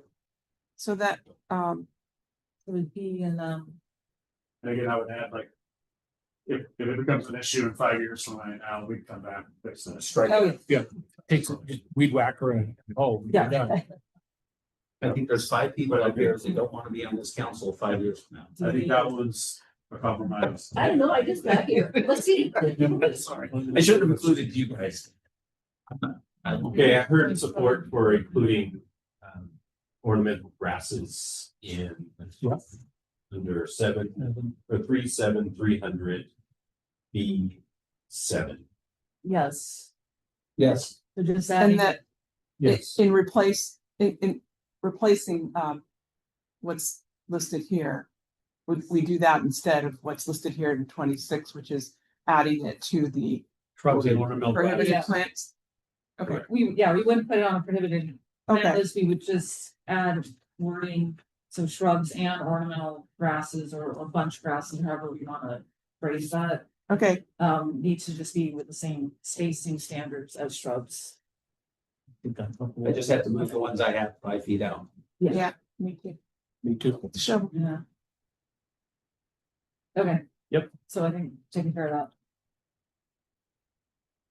Oh, don't put that up there. So, Well, who did that? I did that. So what we've completed the suggested changes from the original proposal that was presented. In the materials that are included today, incorporated what staff understood to be the supported changes in red line. And then also offered a clean version to go out the market. Here to read. So, section 3.7.2, we've got always, I had a question consistent about whether it was confused. No, Plan B, so 3.7.200 B, plan submission requirements. The last sentence, community development director may waive a plan submission requirements, determine that it is not necessarily reasonable to make a decision on the application. Explain why that's there and why shouldn't the fire folks be involved in that decision as well? Because the community development director has authority over the development code. And so that's just kind of general phrasing it and lexicon. How the development employee. When we talk about the fire prevention and control plan, which involves the fire professionals as well as the department, if we're gonna make changes to that, shouldn't it involve both of those? So we certainly wouldn't necessarily, again, consult with them regularly on all projects. Or most projects, and certainly that opportunity, this is really just an opportunity with. It's language that's similar to other elements of I understand that. submitted application requirements. So it's those unique situations where you may not need an element or a detail that's outlined here as part of the application proposal. But that's, Well, I was just gonna say, I'm thinking maybe this might just because it also includes partitions and site plan reviews, like it could Yeah. just be somebody's partitioning a 4,000 square foot lot that's vacant. There's nothing on it, maybe they're like, well, because you don't need. a defensible space plan necessarily, because there's nothing there to begin with, or, I'm just trying to think of a scenario where this might. Right. Well, hard to capture all scenarios, but the one that comes to mind is that you have a dirt plot. Your property is all dirt. There's no need or reason to provide an existing vegetation plan. It's the easiest example I can offer is that there are scenarios or situations that just may not have conditions or details. I don't disagree with anything you're saying. I think that the concept is that does it kind of fly against the rest of everything else we talked about fire fish, but I'm okay with it. I want to bring it up and hear your explanation, and I understand that sometimes, but I also sometimes see when we kind of apply how we do other code to other sections of code, it gets ugly sometimes. I recently did a commercial lot, and designed a building on a commercial lot, and it had one tree on it, and it's on the property line in the rear. It's not close to anything that we're doing, and I would hate to have them have to do a whole nother plan and pay me to do that plan. If, for the one Ponderosa, or excuse me, it was a, and it doesn't. And then it wasn't a Ponderosa, it's on the prohibitive, it was juniper. Yeah. And the other citizen question I had was 3.7.300, section B, standards. In bullet 3, we talk about the 5 feet, right? And existing, and we also discussed the fact that significant trees could be kept if they're over 20 dBH. And then under 5, we say existing vegetation with 30 feet of a new building is identified, the city prohibited plan list shall be removed. Now, I realize we took ponderosas off the prohibited plant list, but do we have other trees in this town that might be on the flammable list, say, my least favorite tree, junipers, and that are more than 20 dBH? And would that then need to be removed under section 5? Because it's been 30 feet of the building. I don't think if you ask them, if you want to remove a juniper, I don't think anybody's gonna say, no, I don't care how big or small it is. Well, but I think that's, I think what we're saying is that we talked about the dBH above. And so that's all. The question came, why is it there and not here? Because it was specific to that 5 foot zone. That 5 foot zone. Yeah, I think that's what number is trying to speak to, it's just that 0 to 5 feet. But then when you go up 30 feet, not trying to be difficult, I just I'm trying to explain what was asked of me. And, do we give the ability for the planners to look at that tree and say, that's a significant tree, we want to keep it? I'm with you. I take a chainsaw to juniper in town if I could, but I can't.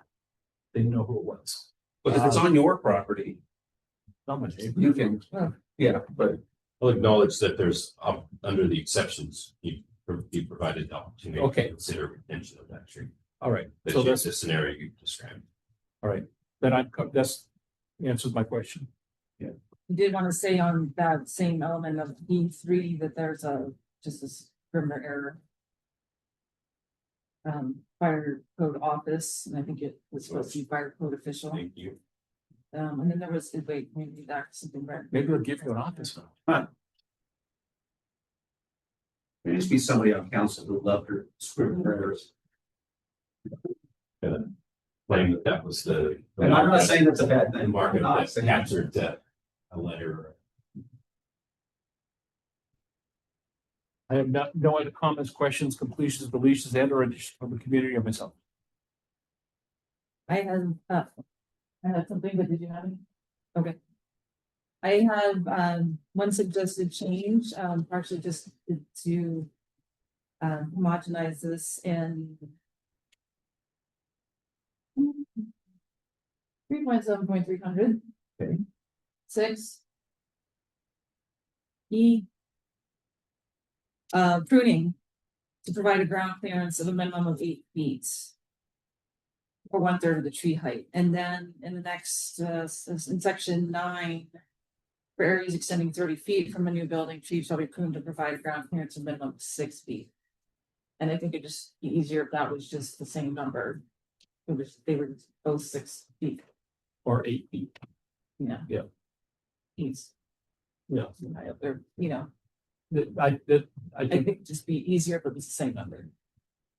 yeah. I don't disagree with that. I don't care. what the Eight number is. feet's. 8 or feet's 6 is fine with me, but. Technology, the standard, best practices that I've come across is 6 feet. Yeah, IBH has the 6 feet, I checked it today, And so. this carryover from Ashland, they're going above and beyond what those. Yeah, they kind of standardized best practices are, so if I were to suggest or it would be 6 feet. Just, I think consistency is important. So I would go with 62, but I would, from the go, I agree, it needs to be in both. Yeah, okay. So if we could change it, so that would be 3.7.300. B. E. Oh, Okay, I mean, 6 feet. change it to. I'm fine with that. I'm fine, yep. Consensus on. Yeah, and then the little diagram. What I don't want us to do is make it so high that you can't do it yourself. Right. What? Like 12 foot or. Yeah. Cause I've lived everything I can reach on my property, just because Yeah, you can go. I mean, or- 8 feet might be better, but it's also starting to get really unwieldy for most people to even do, and so. When you, There was gonna get- and then the branches drop to run ahead. Right, yeah, Maybe a ladder. I think if you're at 6, they can go to 8 if they want. right, minimum, at least, the minimum is 6, Yeah. so. Yep. Okay, yeah, I just wanted that to. And Look at then, this. and I had, You get 2. I have one, okay, I have one, oh, only one? That's Um, it. In that section number 10, Same, Mary. yeah. Okay. This is where necessary for erosion control, slope stability, riparian and wetland preservation and enhancement, performing functions considered beneficial in water resource protection. Or aesthetic purposes. Existing vegetation may be allowed to be retained consistent with an approved fire plan. And with the CUD and fire code official. I like all of that except aesthetic purposes. I thought was a little Vague. vague. It was a little bit of an out of like, you could point to everything on your lot and say it's aesthetic, so. I wasn't sure if it was really in context to riparian areas. Or it was just in general. Because if it was maybe riparian, I could leave it in, but. It didn't. The way commas were, because the or. Yeah, I think it can be read to be an outlier, not specific to riparian or wetland areas. Yeah. So it could be an argument that I'd like to retain it because it's aesthetic. It's aesthetic, I think. So we want the wetland preservation and we want to enhance the effect of the tree on the wetland, like overshadowing and that sort of thing. So how do we say that? It doesn't sound like you keep, because you like the looks of it. Right. Is that what I'm What's hearing? being suggested is to just strike the for aesthetic purposes. That's one option, yeah. Unless it was. I agree with that. Yeah, I can live with that. Yeah, well, there's some people, every tree is aesthetically. Right. Right. And they're keeping ones they shouldn't keep because. They're aesthetically free. Yeah, Right. so That's what I mean. that's probably fine. Yeah. And they there got are, those again, we exceptions. still have the exception, Right, and I so- think that, you still got that out. I Right. like that. Cause some people are gonna want it, they're gonna wanna go, well, I don't want to do it, then, and he's gonna come and go. Your house is gonna burn down, or you're gonna help burn the city because yours is the only one that's not following the rules. Yes. So, okay, I think we're good. You already lost your house. Yeah, my house already burned down today. And mine was getting a lot of smoke, so it's as with yours. And that was the end of my comments, so does anybody else have any? No, I would like to discuss about how we're gonna proceed from here. Okay. Cause I kind of have a thought. I really want to see a clean version before I decide anything. I don't think I have to have an open record or do anything. But before we vote on it, I really want to see a final version so I can really pick at it and just ask questions if I have it, because this process has been laborious. It's taken a lot of time, and with the steps in between, it's been a little crazy. So I really want to see, I personally want to see a final version. At least before the meeting released to me, so I can kind of go over it. If there's no changes, I can make it the next time work together. Right, because there's two options in But here. I don't know what you guys think about the process and whether you want us. We have the ordinance coming back, Yeah, okay, so this is just the text amendment. okay. So regardless, we have to bring the ordinance to you, which would come with the text amendment with it. So you should adopt both at the same time. So you have the clean version of the text amendment and And then we have to have time before the ordinance to put it out in the public realm, so they have time to look at it too, right? Right. Is there 1 week or? yes. So that gives the public time to look at it if they want to look at it. That gives us time to look at it one more time as a full and complete text. And that would be option 2, I think, in our. Approve with amendments. Yeah, at least, if the changes are extensive or conceptual, thereby requiring refinement of the final text. Staff recommends deliberations which will continue to your future meeting with the date and time specified as how those changes will be specifically included in the amendments and for additional opportunity for council to review, revise, and approve. But that would include adopting it at the next meeting. So just from staff's perspective, the changes that were contemplated, discussed today are quite clear. That can be incorporated into the any package of amendments. So I think, from my perspective, we're in a position to consider a decision on the text amendments. And then we'll come back for the adoption of the ordinance, which will have all the amendments in clean version. So we can approve the text amendments with the amendments with the. We can approve the text amendments with the amendments that we did tonight. The revision. With the revisions, thank you. I think that's a good idea. With the revisions as presented, and then that would allow you to bring clean copy back. We can look at it. It looks good to us at the next meeting. Vote, go, put it to bed. You get to go home and cry yourself to sleep or celebrate or something. And we'll still hope you never see us again. On vacation. On vacation. So you're saying option 1 on this is okay? Yeah, because our changes are limited in scope and text is clearly specified. And you feel that we're there? you feel like that we're okay with that? I do, Okay. yeah, from what was discussed tonight. Okay, yeah, you're the one doing the work, so it's really your decision. I kind of don't, but if you guys are Okay. okay, I will go with you guys. The alternative is to come back, continue deliberations until the subsequent meeting and incorporate changes that were discussed tonight. Then we follow up with the adoption of ordinance at a future meeting. So it adds another meeting. I kind of don't like that. We've already done that 2 or 3 times. And I'll be real blunt. I think that if I want to read it in short and plain, might get some scriptures and stuff like that, but I think the longer we look at it, a second, the third, or fourth, or fifth time, we can pick this thing apart for weeks.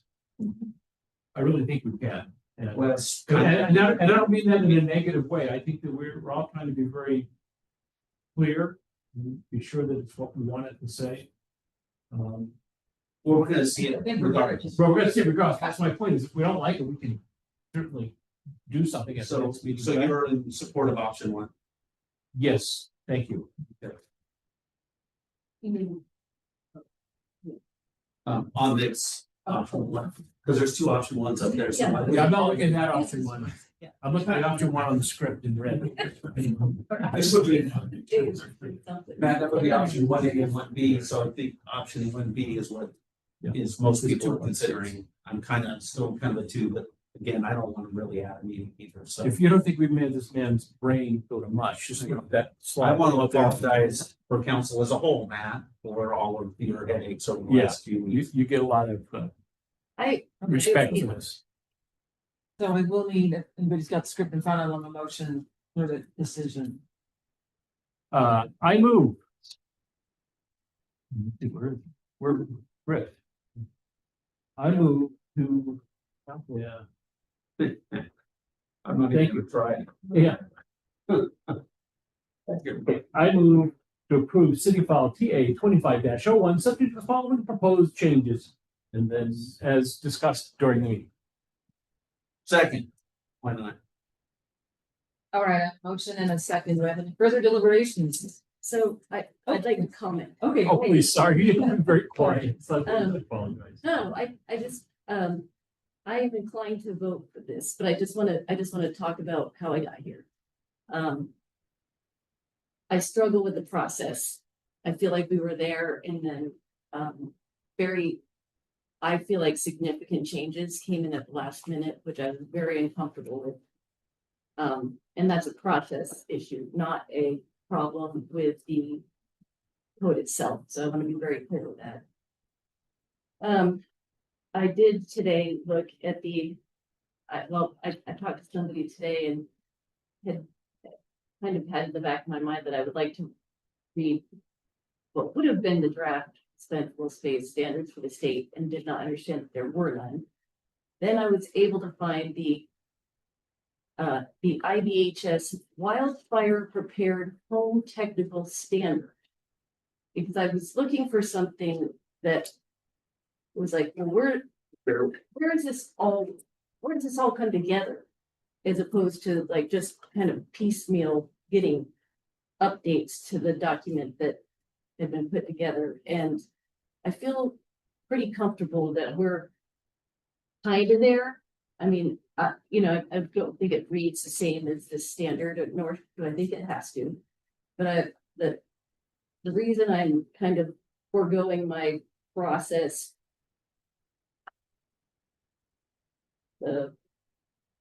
dislike is because I found something that makes me feel really comfortable as a standard that I can look at because the process made me so uncomfortable. So anyway, I just wanted to say that out loud. Or I voted because I feel like I'm changing my mind is where I was a couple weeks ago. And that's my reasoning behind it. Anyway. Can I comment on your comment? Yeah. I really appreciate you being honest about feeling uncomfortable about the public process. Because these public processes are clunky and making sausage is ugly. It is, it's sometimes, and this one in particular has been kind of a pain in the ass. Sorry, in the behind. But we're the ones to make the ultimate decision. And you were on planning commission, I was on planning commission. We appreciate all of our work that they do, but sometimes we still have to go make a little more sausage or go through the sausage and re-sausage it. I mean, we just have to. And so I've been doing it a lot longer and I feel a lot more comfortable about it. But I agree that the public notice part of it, where the public doesn't see it as much because really there's no one here. It's not that. Yes. It's that there were a year and a half of meetings. Yeah. Where it was this. And all of a sudden, I mean, it wasn't, it was out of the blue. Yeah. Okay, it wasn't that we can't make the final. Yeah. That's where I was uncomfortable, and Yeah. that's Sarah. I get to be Sarah. No. I'm not asking anybody else to be Sarah. Nor do you want to be Sarah.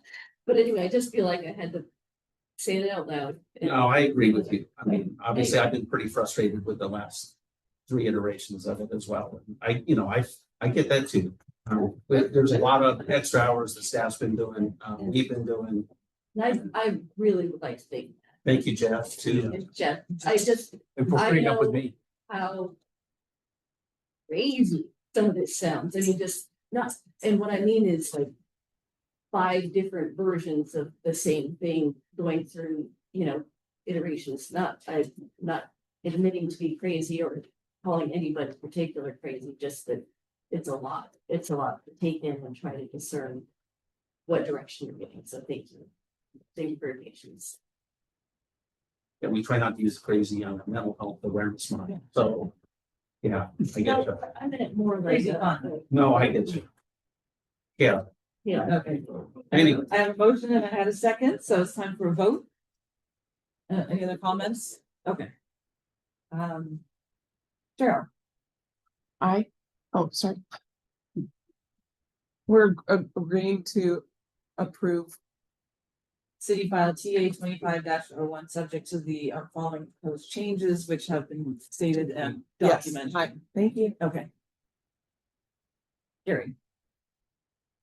I think you felt right. Myself. Sarah. What did I say? Oh, Yes, That's, I didn't hear what you said. Michael, Susan. No, aye. And the mayor is a, And I'm an aye. okay, All right. there you go. Thank you, councilors and Motion mayor. Just want to acknowledge that I appreciate the diligence and the attention to detail here as we work through the deliberations. It can be challenging to write an entirely new section of code that's not been presented here locally or really utilized statewide. So we have limited resources that we're working through. I guess some of the lessons learned for me are to kind of take a different approach if we're writing new code like this during these workshops, and to really take that time, scrutinize it at that point, go line by line that time.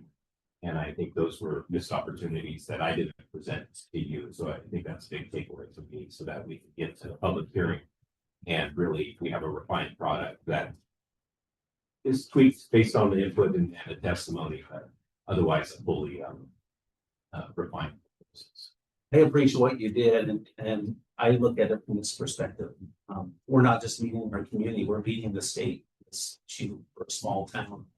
And setting some standards that maybe will be a little easier from some other cities to look at our code and go, hey, look what the sisters did. They're, you know, they live in the forest, they know what they're doing. So I think it's well worth the effort, not just in our own community, but you know, our whole state and maybe even outside the state. So I'm okay with it. maybe it's Earth. Earth. And frankly, this process, I equate this, go through revise, we have the third rewriting of my dissertation, I think, so it was worth it at the end, but not a lot of fun in the middle. No. Yeah. I was invited to talk to a group of the fire professionals today that, or a couple days ago, that are in Central Oregon from, you know, all over the Northwest, learning about prescribed fire. And I was invited to talk to them a few minutes about, you know, as the mayor of the town, if you were out at White Shoes Overlook. And I got to speak to what we're doing, you know, to be able to thank them for their work and I think wildland firefighters and working on prescribed fire to protect forest resources and communities. And I said that I want you to know that we as a city are doing what we can to support the work you're doing. You know, we understand the ball is in our court now. And I also mentioned that the state was supposed to kind of do this for us and they didn't. And, you know, somebody spoke up and they're like, oh yeah, we're going to talk about that. It's like, okay, good. I don't know if to explain that part, but we've taken on this massive goal of writing this brand new code with a very small, hardworking staff. What other Because jobs to do we at the as a same council have prioritized that. So, and I got a lot of smiles and a lot of head nods from, you know, people who are on the dangerous, you know, side of the incidents. Happy that, you know, we recognize them and we're doing what we can to help them. So. Thank you. All right, other business, Jordan Wheeler, responses to other public meeting comments, if you have any. I responded to that comment, which was comment from Dickens, I think. In the last meeting, but response, I think. Some, he had a similar comment that he did with the fire. Yeah. No update on it. Okay. We can move on to staff comments. Staff and council So comments. Joe's ready with the microphone over there, but I'll start with a few updates. Just grab that thing, Joe. It's on. It's on. Thank you to the council and the budget committee yesterday, marathon budget meeting. Really tough a day, got through it, but I appreciate the time there and also the budget committee, good questions and the good information staff and the main document. It's our financial plan for the year. It's where your goals are reflected. It's a great communication piece for the public to understand the city's financial footing, but also what they expect to see their tax and fee dollars go towards in the next fiscal year. So appreciate that and a smooth process for getting the budget approved, and we'll be bringing that back next month for adoption. I'll be talking to City Club tomorrow morning, bright and early. I think a couple of councilors will be joining. I think I'll probably have some comments about the principal space, and all the great work the council put in on those tax amendments. Also tomorrow is joining meeting with the planning commission regarding the UGB. And remember it's there. Maybe plug away and move forward. That's at 4 p.m. So that's on your calendar at 4 p.m. here at City Hall. Next week we have our Northwest Park Master Plan open house across the street here at the community center. Scott, is that at 4 or 5? What time is that? I don't think it's been nailed down exactly, but it's around that time frame. Okay, afternoon. Yeah. I think have tomorrow and Friday for. It has come out. It come out today. Sorry, meeting. Yeah, no, information's coming out. They're finalizing the whole flyer, all that stuff. You sent the flyer up today. Oh, good. Okay. I'll get it back up and let you know. Second. And then we have nailed down a date for the next community meeting on houselessness. The Sisters Partnership on Houselessness met. So that was last week, right? Last 2 weeks. A blur. And so we've been working on that, the action plan. And with our partners on presenting that action plan to the community feedback on that. Joe, that's your microphone. So much for the microphone. Very clear. And so that date will be June 24th. And I think we're targeting to have it across the way here at the community center as well. So we're going to be using that building thanks to SBRD and the school district. And so, Joe, I guess you can put on your microphone again if you'd like to give me the Battery's out. Okay, never mind. I'll just be brief here. Just second to reiterate some of Jordan's comments about the budget committee meetings. Thank you all for your participation. Your preparedness as well in those meetings. That it really makes the meetings more efficient and it helps staff out tremendously. And also like to thank you all on behalf of staff just for approving the cost of living adjustments and the merit adjustments allows us to go back to staff and have positive evaluations hopefully with them and kind of move forward. So that goes a long way. So thank you for that. Since last time we talked, we've got new camp hosts at the campground. I think I talked about that a little bit, but they've been working for the last couple of weeks as the reservations went live beginning in May. And remember, they're both new. And they're both grasping the process really well. So we're happy with that. It was a little bit of learning curve, but they're figuring it out. So really blessed to have them in place. And then just from a departmental perspective, this is kind of a busy time of the year for us. We're doing, business license renewals. We're doing commercial sewer charge calculations. I was working on that actually during the meeting a little bit. So just a lot of lead up to all these new rates and things like that. So they're kind of busy above and beyond normal workload. So yeah, great time for finance for sure. Thanks, Joe. As you hand the mic maybe down to Jackson for public works, I'm about to run a backup just in case I'm sort of put something here. That's what happens. These things batteries need to be charged. That's what we've discovered.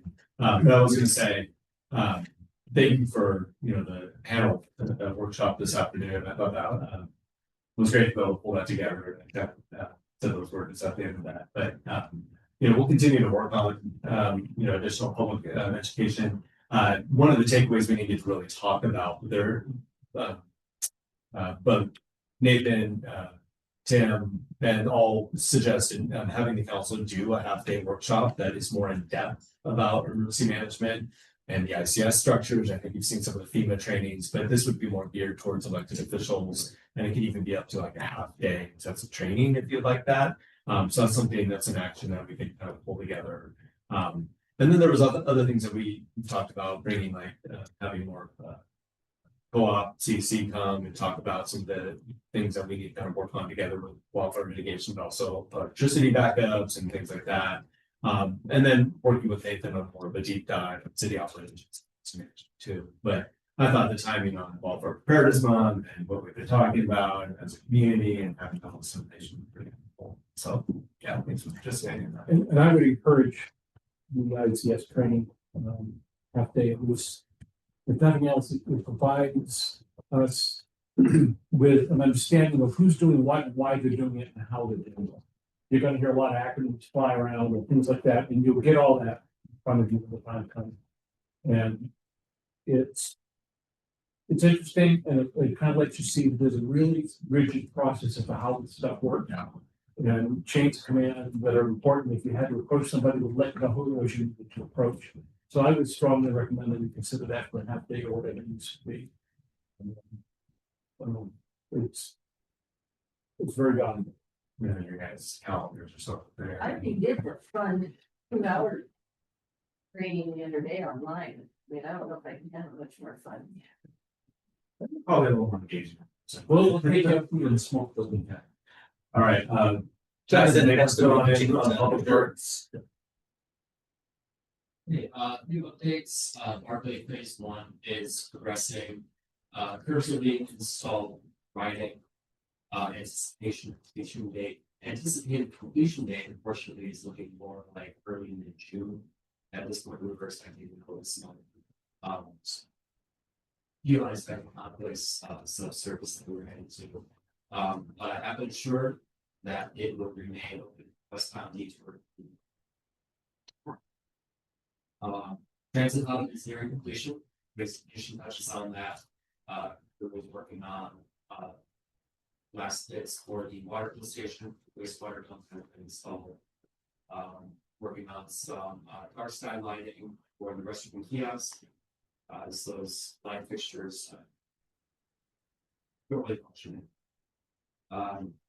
Exploring shelter options, a shelter option that thing. And some railing in the middle of that center island for this bit of this for safety concerns. It's close to the west side pump station just before this meeting. An engineer is checking on the submitted bids for completeness. The apparent low bid was within the estimated range. Again, work on that as the engineer checks those very dense documents. Small city lobby grant that we applied for the local street pedestrian improvements awards will be announced sometime this year. And that's between now and the next council meeting at the Sisters Stampede Sunday the 25th. That is their second year at this location. Will involve some small road closures for a race start behind the Washington recession area. They're operating out of the Lace and Saddles. This is part. And then more than Monday the 26th at those two. Any questions? Great. Scott, are you able to pass the mic if Joe goes in? Okay. That's it.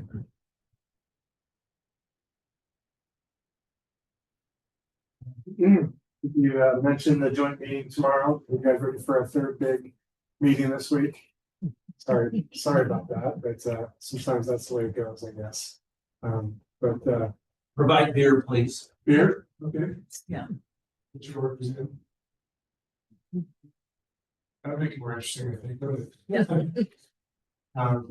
Anyways, so that was a 4 to 6. We'll have to have a good discussion tomorrow and maybe come to some further resolution on what to do about the boundaries, the two options that we proposed to you guys. Get some feedback on what you want to do with that, if you want to make any decisions now, or you want to, you'll have another chance, I guess, in September, another set of meetings. So don't necessarily have to make any big decisions tomorrow, but I'd like to hear your feedback on the boundaries themselves. So make sure that there's plenty of time to get your feedback on what you think about the boundaries. Do you want to make some changes, some tweaks to it? We've issued some you've seen some decisions probably come via email from Amy for some site plan approvals that we've recently done on Westview Loop. All of a sudden, Westview Loop is starting to pop. It's that area that's kind of off of Hood, where there's a new building going up currently. Just seems to have started a trend out there with development. Construction has started on Large Street Commons. You may have noticed that the street's closed. Portion of Adams is closed while they make a sewer connection there. It's going to be a temporary closure. And then they're going to start with the other portion of Large Commons, which will also have some disruption to Adams Avenue, but it'll be a flagged closure, not a full closure there. We did last week, I think the week before, the local science teacher, Rama Gibbet, and myself did a pub talk on the Sisters Dark Sky. And we had about 100 people there. It was a great opportunity to showcase what Sisters has done. Lots of interest in this effort here. And it'll be great to do that, replicate that here somewhere sometime for the local residents. Word's getting around. I got a call from a woman in California who was interested in coming up, wondering where the best places are to watch the stars. Which, I had to get some help from because I'm not a stargazer myself, but it just kind of shows you how much interest and how much this is spreading, I guess, out beyond our boundaries, which is great. Site visits, we're trying to schedule a couple site visits for your council to Sunset Meadows and the Woodlands project so that we can kind of take a look at how those projects turned out design wise and get some feedback in terms of what possible changes you want to make to the design standards in our code. So I'm trying to get that scheduled as soon as I can. There had been talk previously from us about the lawsuit that the Audubon Society brought forth against Oregon about the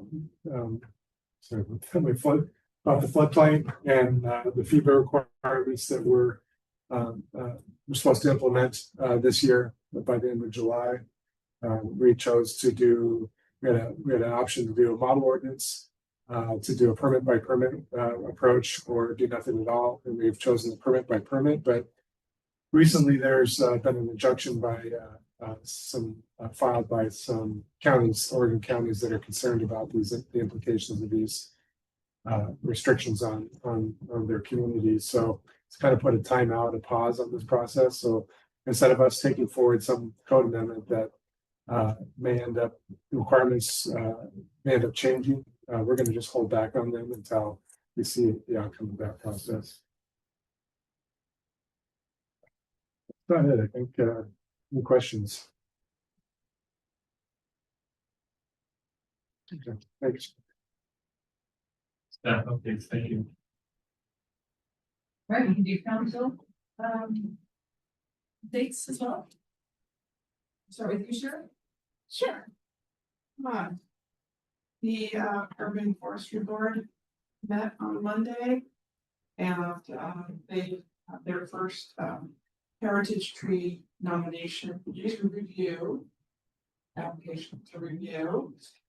They know that this is a new process, so there's quite a bit of deliberation around it. The last review of this application, they decided to have an arborist try to confirm the age of the tree. There is a requirement for ponderosas to be approximately more than 200 years old. And unfortunately, the arborist report stated that he did not feel that it met that criteria. So based on that, with further discussion, the board had to decline that application. But they're hopeful to receive more, and in fact, maybe even nominate some trees on their own. For example, ones here at Creekside Park that we are very aware of, the beautiful ponderosas there. They're continuing to go through the urban forest management plan. And as they're going through that, they're starting to see different projects that perhaps the board can start working on. So I suggested to them to kind of set their own goals for the year, kind of like what we do with council. So they're looking forward to doing that. I also attended Save Our Seniors, SOS meeting. This is a new group that has put this meeting together, led by Chris Lang and Sue Stafford and Chris Bergstrom, what's her last name? Yes. And Jane Paxton. Yes.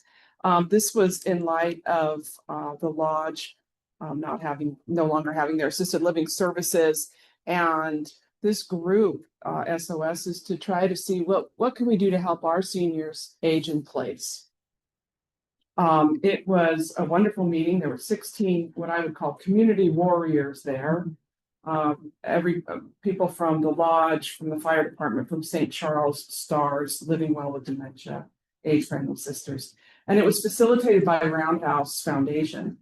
And what we did first was let's identify all the services that exist in Sisters today for seniors to age in place. And then what services are we missing? So it was a great discussion, great workshop. We'll meet again in June. I heard about that meeting from Jim Worthley, who was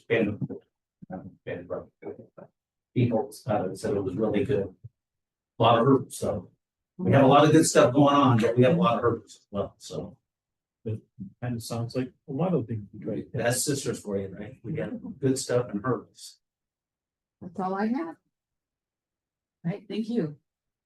Michael, what do you think? Yeah, the last couple of meetings I had were, our local EDCO, a couple weeks ago, we did, we looked at strategic planning, and then I went to regional EDCO last week and we summed up the strategic planning from all the different areas and came back in. And one of the things that we've really come to realize, and this isn't a new concept to the people that are involved with EDCO, but not everybody is recognizing that people like Eric, our local EDCO rep, he's doing a lot of table setting, a lot of things that aren't directly related to economic development and trade sector businesses, but they're absolutely necessary for it, which is healthcare and childcare and housing and all these things. And EDCO's role has changed a lot over the 10 years, and they're doing a lot more of that stuff. And for them to continue to do so, I think it's becoming more apparent than ever, and that they're going to need more resources because they're kind of expanding their mission.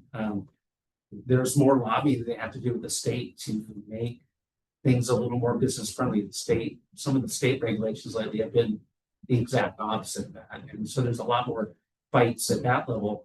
And I was very outspoken at the board saying, look, we have to support, as a regional board, we're going to have to support the CEO better and the board chair better. And the Chamber of Commerce in Bend is doing amazing things with their lobbying, helping, partnering with EDCO. And it's doing some really good stuff.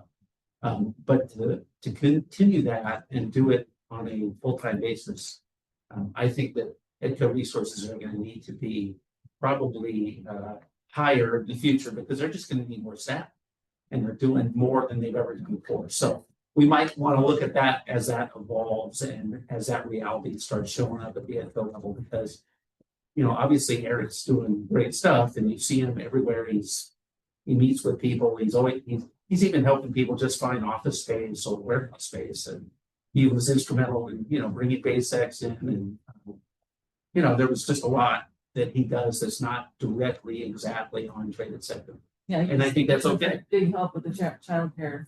I think it's great, and I think that we're going to have to acknowledge that in other ways other than just saying thank you. I think down the road, I think there's going to be a bigger mission, and I think resources. When I say resources, I'm talking money. And so I think that's okay.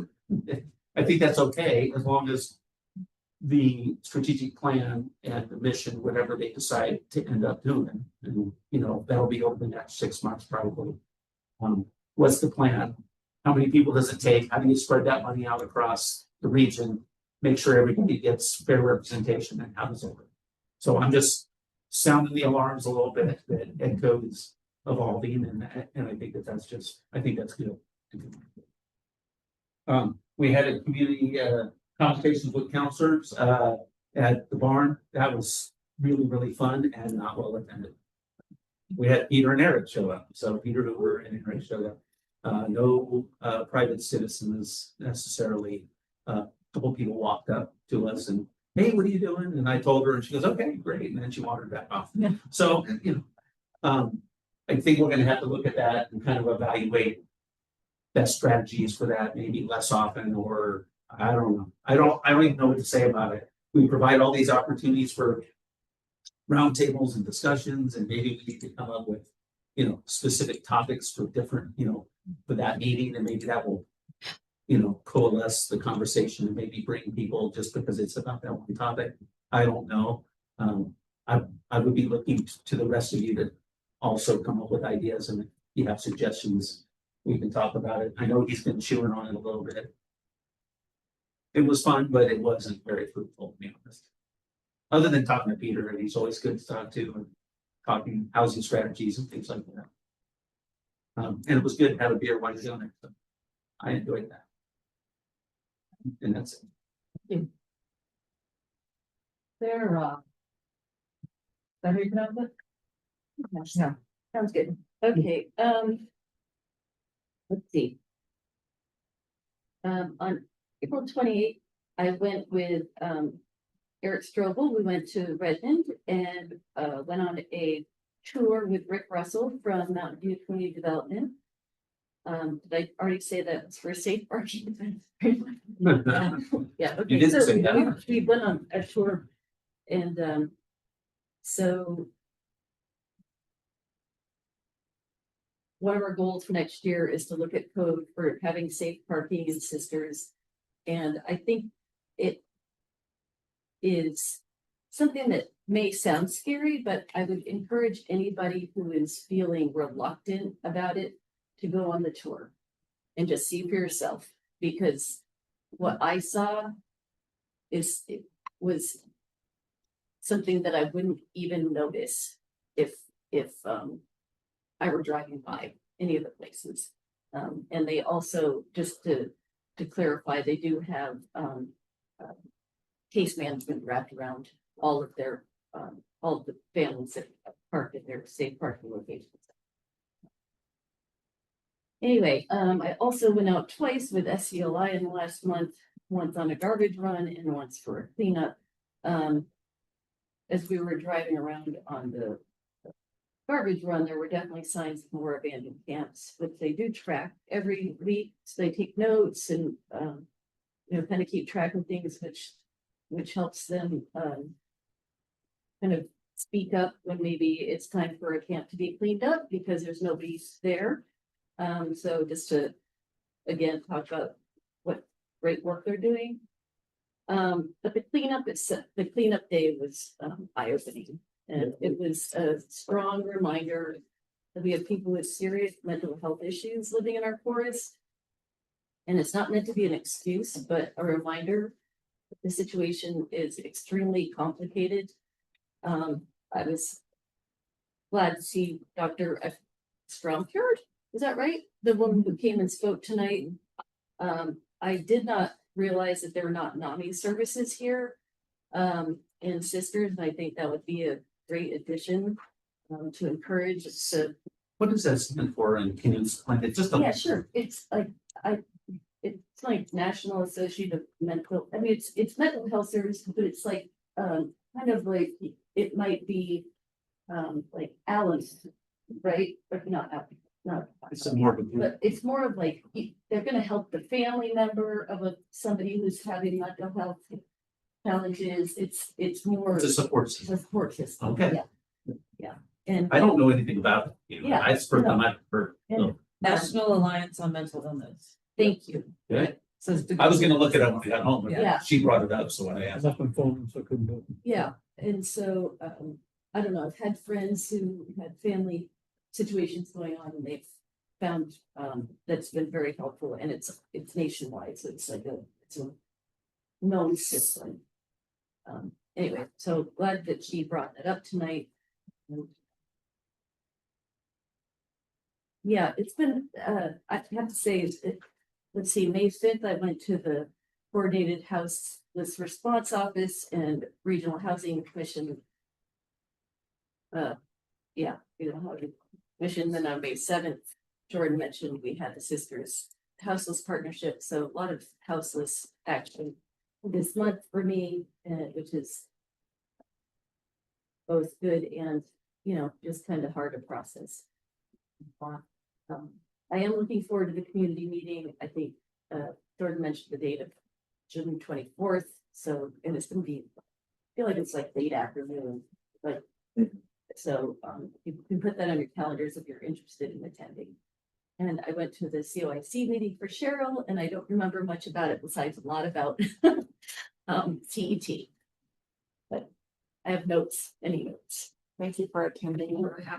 It was lovely, and yeah, good people. Thank you. Gary. Yeah, first of all, the park, session over on, over at the elementary school is going to start on the 22nd at 5:30. Doors open. 6 to 6:45 p.m. short presentations, and 7:30 p.m. they're going to booch out. There will be light snacks and refreshments served. Dave, when it is, yeah? It's the 22nd, open house, and this is the folks planning on the Northwest Park. Oh. These are the consultants, so they met with the different focus groups around town, and now they're going to the public with some of the ideas and getting some initial ideas for that, and that will be an informational open house. They'll have maps, display maps and that sort of thing, and ask for people's opinions on different things. And then the goal is to probably have another one in the fall, and they start to pull some concepts together with the idea of hopefully a completed master plan in, I would say February of next year is the date they've been talking. It may slide a little, but I just got the flyer for it today. And Are we encouraged to go as counselors or just to watch or? okay, It's an open house. it's an open house, so you can go. I mean, it might be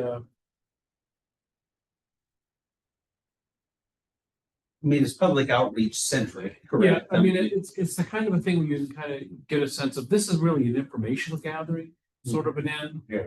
And so the benefit might kind of be to do what the community's thinking as more so than what your input might be. Your input is always valuable. We've already had some discussions on that in the Northwest Park and planning. So Right. I mean, like, it kind of, if you got the time, I'd go. yeah, well, it's like, if somebody says dog park, I say, well, we're putting one, you know. Yep. I don't think we're gonna, I mean, I don't think we have to consider it for that park because we're already putting one in, right? The first one, so. Well, it runs the gamut. No, I'm sure. Swimming and ice skating to performing arts and to probably dancing dogs. Roller derby is my idea. Yeah, that's a good one. As long as it fits in the pavilion, that's, you gotta have a. So anyways, that's what, and I've had some folks in the community contact me, and I forwarded on this information to the folks that contacted me that they would say, well, why can't we have tennis courts in the summer? There's your chance to go talk to people about tennis courts, you know? And so, And for clarification, this is a property that's on Barkley and Highway 20. yeah. Adjacent to the Yeah. roundabout, just. And where where the, very close to where the new first flashing crosswalk in the City of Sisters will be put in. And so, and I've encouraged them to consider as they're looking at designs and possible designs with the fit of the footprint. Because of parking, you know, you burn a lot of space up, so we'll keep in mind that there's going to be a nice big huge parking lot right across the street. And so let's look if we can maximize the recreational opportunities and consistent use of it and not spend as much time on the asphalt aspect. So, and I there may be some folks from the Woodlands with questions showing up too, because I think that's going to be an interesting process as we get closer to deciding what's going to be there, because it's going to impact some of those houses are going to be very close to it. And so There's also gonna be a brewery on. yes, there is. Yep. Let's go Group to. of, okay, place And for- on a personal note, I want to thank you all for the pain of 3 big meetings this week. I mean, my plan is to be out of town, 2-week vacation with my wife, weekend.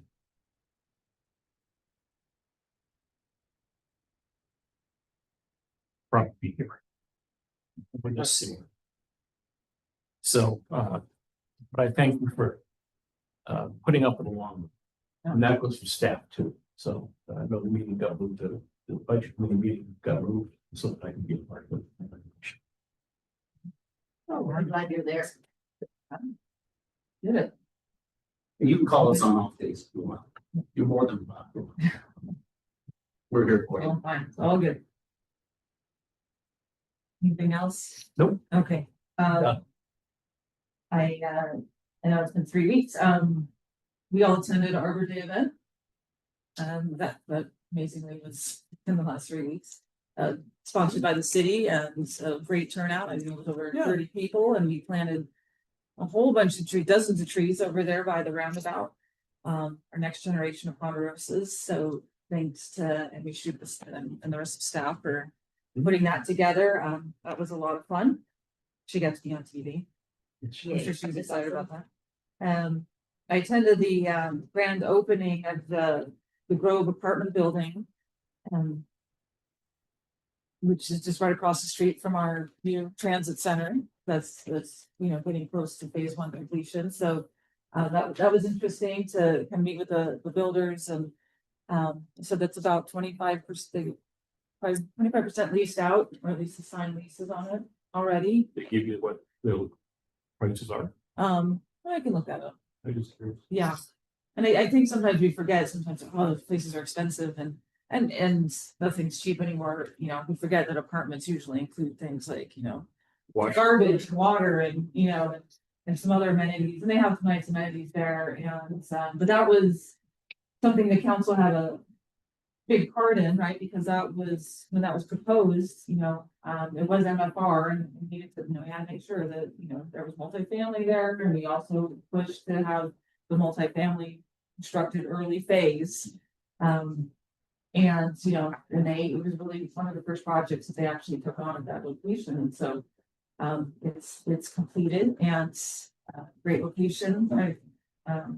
Looks nice. So it'll be a great amenity to our community for all sorts of people to live there and be part of our community. So Not affordable housing. We do want to make sure we mention that there is some private development of multifamily in town, and that was never intended to be. Right.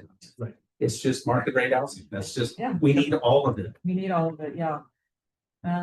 Also, as the chair of the Bicycle and Pedestrian Advisory Committee for Deschutes County, we have a monthly meeting, and annually we have one in Sisters. So we had that a couple weeks ago or a week ago. It's all a blur.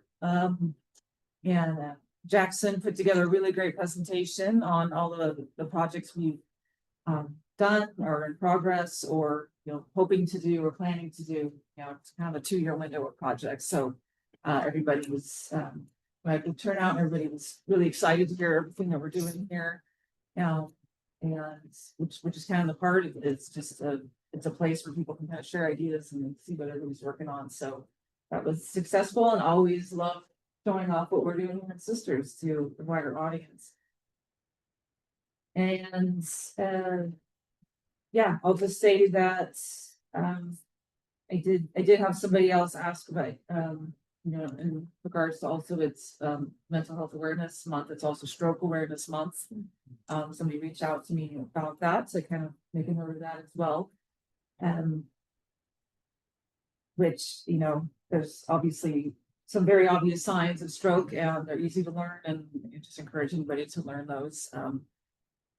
It's can be pretty deadly, but also pretty easy to save somebody's life if you know what you're looking at. So, and then this Sunday is the second of the 2-part series of wildfire programs C4C is hosting, and this will be also again at the elementary school. Sunday, I think 4 to 6 around that time frame. There will be childcare, so families can come, and it's fun for the kids, but lots to learn. And this one's going to focus on insurance. Really great panel that they've been able to put together of speakers. I think it's going to be really informative for people attending. So really worth people's time, I think, who attends and learn more about that possibility the world of insurance is rapidly changing. That's about it. Any insurance agent worth their salt will be there to look for customers. Yeah. Article on the Nugget today, a certification.